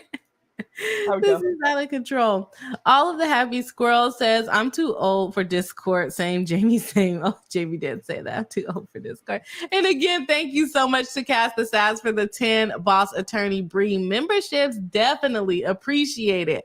Let's go ahead and jump through some other of the comments. We are still way behind. I'll probably go back. Let's go back to like 10 o'clock. And then, oh, wait, okay, that came in at 10:15 was the membership. So then we'll go back to 10:15. People were saying thanks to Cass and good to see her, which I am super happy. I have not seen you in a while here, so we're happy to have you back. Hello, Swanky, thank you for the gifted memberships. Tanya D was thanking for the gifted memberships. Cass the Sad says, I miss y'all so much. I never get to join the lives anymore. Well, we're happy you're here. I know the lives are like so late, but I'm happy for everyone that can join. Morgan says she's an attorney that could practice in federal court. So she says, federal attorney to make it sound like she's a U.S. attorney or something. No, she is not a U.S. attorney. She is a Chicago attorney, which practices under federal law because she does trademark and copyright. And literally anybody can do it. I did it right out of law school. So yeah, she's not that special. If you're looking at the start or whatever, Jamie's hopping off. It was good to like see and meet and get your perspective. Thank you for coming on. Yes, Jamie, thank you for joining. Thank you for giving us the insight. And thank you for engaging with the video. Definitely appreciate it. Okay, let's see. Hello Swanky says, welcome new Bree Hivers. Y'all get to join the next members live. Yeah, you better join. You better join. Guilty of Reddit, says Sheila. Hello, Swanky says, LOL, baby meatball is an epic username. I love that name. I love that name. Casa Sass says, this case is crazy. I've caught some of the Friday Night Frenzy and Runkle talking about this case. Morgan says to all the happy squirrels. So what she says is technically true. She could practice in federal court, but federal attorney makes it sound like a U.S. attorney, which gives her more credibility. But yeah. She makes it sound good, but all you have to do is like fill out a form and you can practice in federal court. I mean, it's appealing. Yeah. People who don't know what is being talked about, I guess. Right. And I mean, let's think about it. A lot of people that are influencers or use TikTok or post on TikTok, a lot of people don't know the legalities of it and what's correct and all of the things. They're most of the time just normal people deciding that they're going to get on a camera and talk. Or dance or whatever it might be. Like they just took away all the music on TikTok. Copyright. It would be copyright infringement if you continue to play those songs on TikTok. Yeah. Not screenshotting my comments. She did threaten the Federal Bureau of Investigation getting involved. So the FBI for what? Because there can be criminal copyright. And if ever there was a criminal copyright violation, it is a screenshot of a comment on a social media page. I guarantee you it wouldn't be that. No. I guarantee you she is reaching. She's reaching for the stars. Okay. And that's one thing about getting on the internet and saying stuff, though, because you can literally dox yourself. Like once you start getting big, it's so easy for you to get into a controversial issue. And that's exactly what they did here. They made their own controversial issue. But, you know, go off, go viral, I guess. Streisand effect for sure. For sure. Because I started hearing about it from other people, but still. Hello, Sunky says to Jamie Grayson, oh, by the way, documenting every day that post stays up is low-key genius. I wouldn't have thought to do that. I don't know exactly what you're referring to there because I probably missed the comment. All the happy girl says my brain is short-circuiting over that. The audacity is just stunning. All of it is. It's a mess, right? A mess. Cast the Stat says my work schedule changed and I have to catch almost everything on replay if it's between noon and 10 p.m. Central. Oh, darn. Well, we're here late tonight, so we're happy to have you here. All the happy squirrel says, Bree asking the real questions. How does she have this information about a content creator on TikTok? Why do you know her birthday? Why do you know her address? And you're mad that she posted your very public attorney name? Last name. Like, shouldn't you be proud? Like, yes. I'm doing a good job. Look. She tried to not dox you, and you're the one that wanted to be snarky and say, you need to call me Miss Braun. I mean, I wouldn't want to be associated with a cease and desist like that either, so. She's so sassy. Like, who writes that? Who writes that? Someone who thinks... What was that? I was going to say someone who thinks highly of themselves. Very highly. We're not on a person. And they said, like, she was 19. I'm like, you guys are attacking a literal... Is she 19? I'm like, you guys are attacking a literal... No, I think they were struggling to do math and thinking like, well, was she born in 1900s or was she in the... Okay. Yeah, no, I think they were just like taking a while to process and then I think they couldn't figure it out and it moved on. Yeah, that makes sense. Okay. Hello, Swanky says, God, I hope someone does something about her calling in that wellness check. Hell, I'm tempted to do something about it. It's infuriating. What the hell was she thinking? Both of them. Yeah, I feel like there has to be some type of recourse they can get. I know it's not a report, but it has to. But there is. I know it's not a. I mean, I guess they might still refer to it as a report because remember, like, a couple years ago, that barbecue Becky that called the police on those black people having a picnic. I felt like she got arrested for something, but I could be lying. I don't know. I don't remember. Okay. Well, Jordan says, love that they def coordinated. Morgan says, to be honest, I blame Bunny XO for all of this, recommending everyone. Hey, you better watch it. You better watch it. You might be next. Cass the Stat says she's acting erratically. That's the internet, darling. Yeah. Is she supposed to be acting normal on the internet? The whole content is about being interesting, right? And I don't even think she got erratic. I would love to see the erratic videos. Morgan say they switched her. That's just what happened. Evil woman. Okay, who is Bunny XO? She was the one hosting the podcast. I don't know what her normal content is on. Kimmy, do you know? The podcast is called like Dumb Blonde Podcast. Mm-hmm. And then I know she's married to like Jelly Roll. These names are ridiculous. Okay, well, don't ask me more. That's the extent of my knowledge, and it's only because I knew I figured someone might say, "Well, who's that?" And I would say, "Oh, she's married to Jelly Roll," and then that would be that. That would be it. That's all I got. Well, who is Jelly Roll? No. Too many questions. We're behind on chats. Let's move on. Let's move on. Let's... Cass the Sass says this is one time I feel Dispatch is actually 100% right for being dismissive. I feel like they called more than once. Well, Jordan says Bunny introduced everyone to Jeanette. God dang it. Let's see. That's what Morgan said too. She's married to Jelly Roll, the singer. I don't know who that is. And had all these people on her podcast. Then after that, they all end up with Janet as a lawyer. Makes sense. Jamie Grayson says parasocial, for sure a parasocial relationship that she had with them. As far as calling, yeah, I know her. I know her from the internet. I know you from the internet, Kimmy. Call a wellness check on you. Wait, like, oh boy.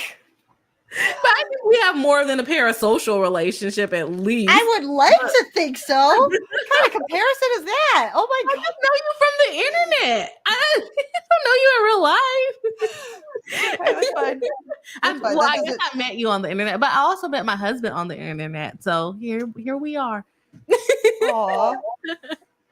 Here we are. Birds of a feather for sure.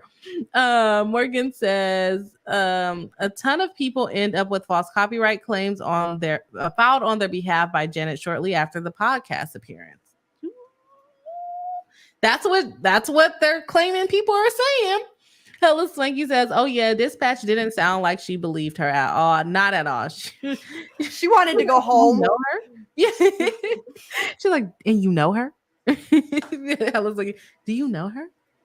So you know her from the internet. That does not make you feel like you're confident that your call is going somewhere.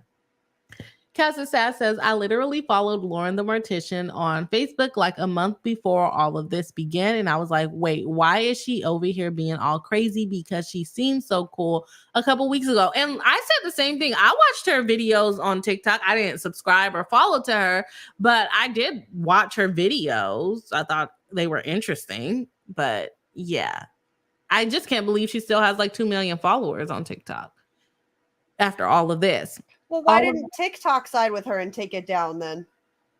I don't remember. So they did file some on TikTok and they didn't take it down, right?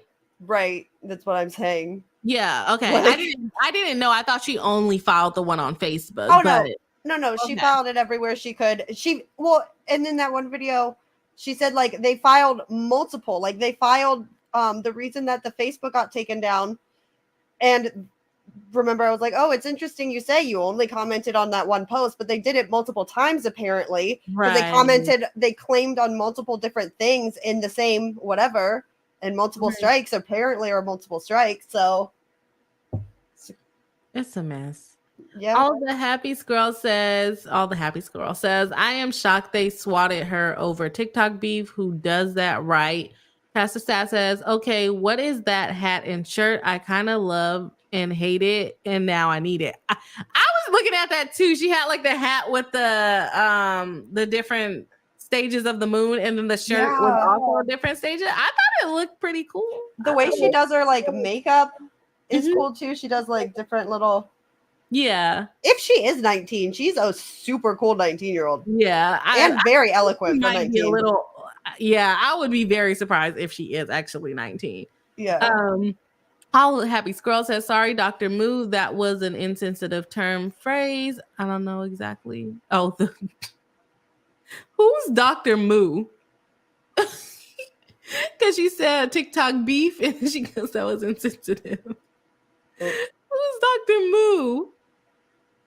I'm sorry for laughing, but that just caught me off guard. Jamie Grayson said Kitty nailed it with this full fence metaphor. If you know, you know. That's why I was like, once Kimmy explained it, I was like, oh, gee, she went hard. She went hard in there. Katie Cotton said, it's my opinion, not defamation. Exactly. Morgan says, to all the happy squirrels, Bunny XO admitted that she wouldn't have that she wouldn't have something taken down if the person didn't say anything bad about her. Janet is using false DMCAs to handle opinions she doesn't like. And now we are in a lawsuit. Now we are here. All the happy scroll says, I feel like this is a big not spasta. Let's see. The Bunny XO says she fired Janet for doing stuff on Bunny's behalf that Bunny specifically told her not to do. Like I said, the effery. Right. You about to lose your job, says LaJordan, singing the song for sure. Or maybe not for sure, but I mean, she works for herself, probably for a reason. Probably. Hello Slinky says, girl, erratic cow, wild to who? Stadium of seats. The thing is, they didn't even know her. They did not even know her. I know her from the internet.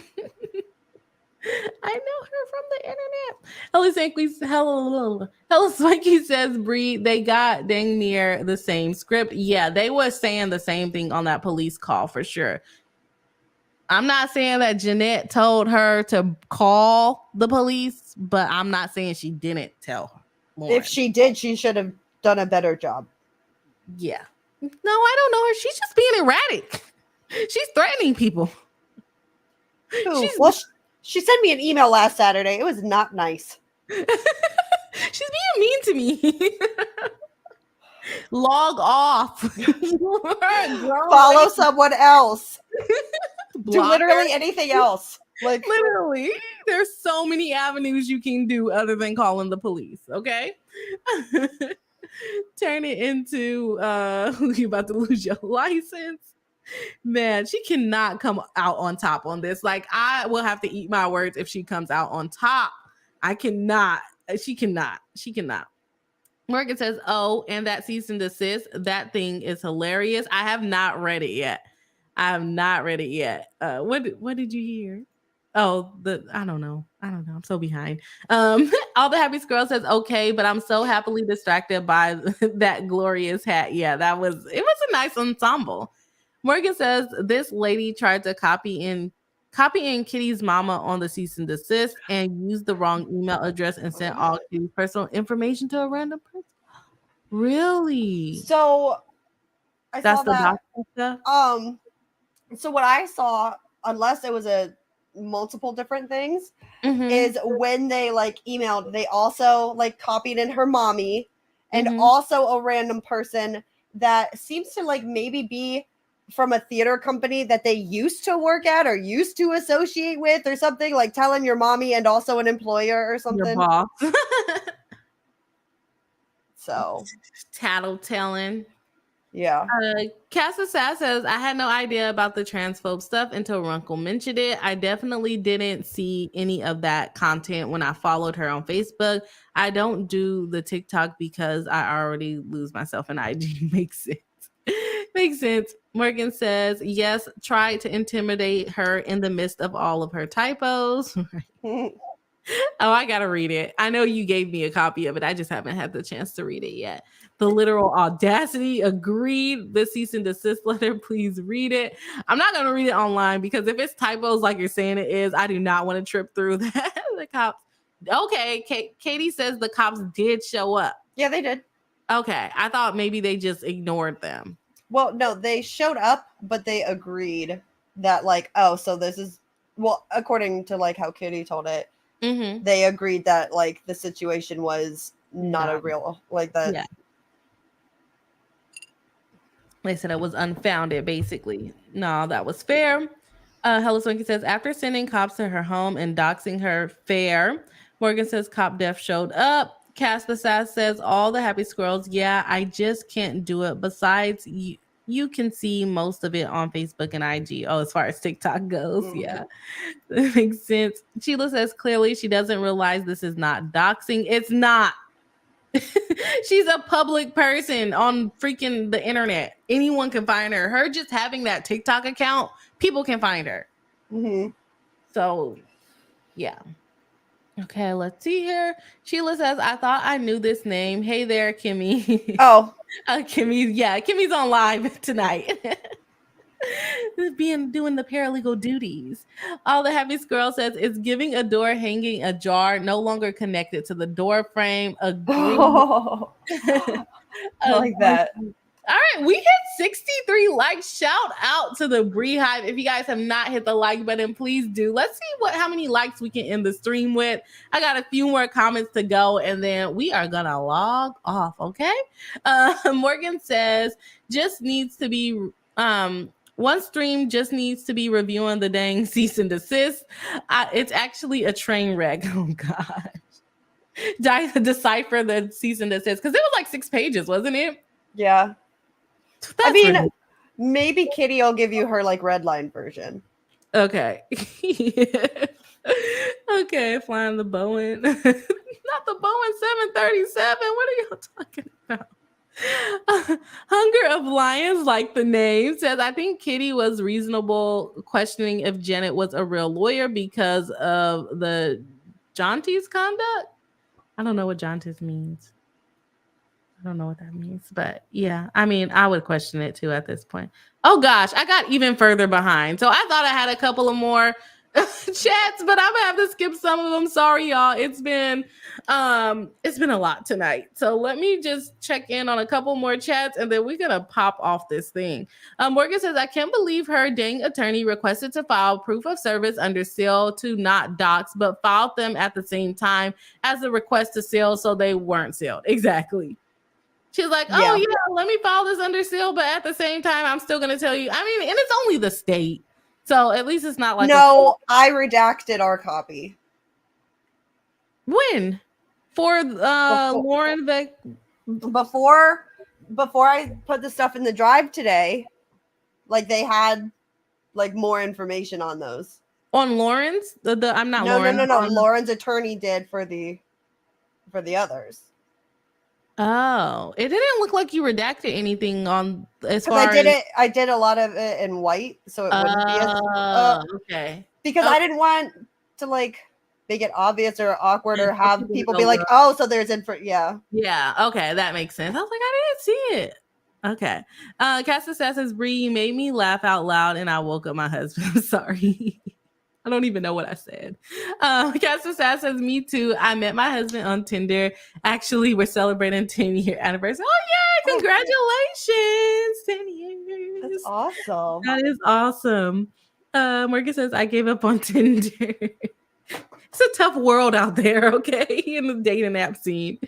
This 10 years together. We've also, we also have a 9-year-old. Oh, yay. 9. No. That's fun. Going into the double, or no, he's not going into the double digits yet. Yeah.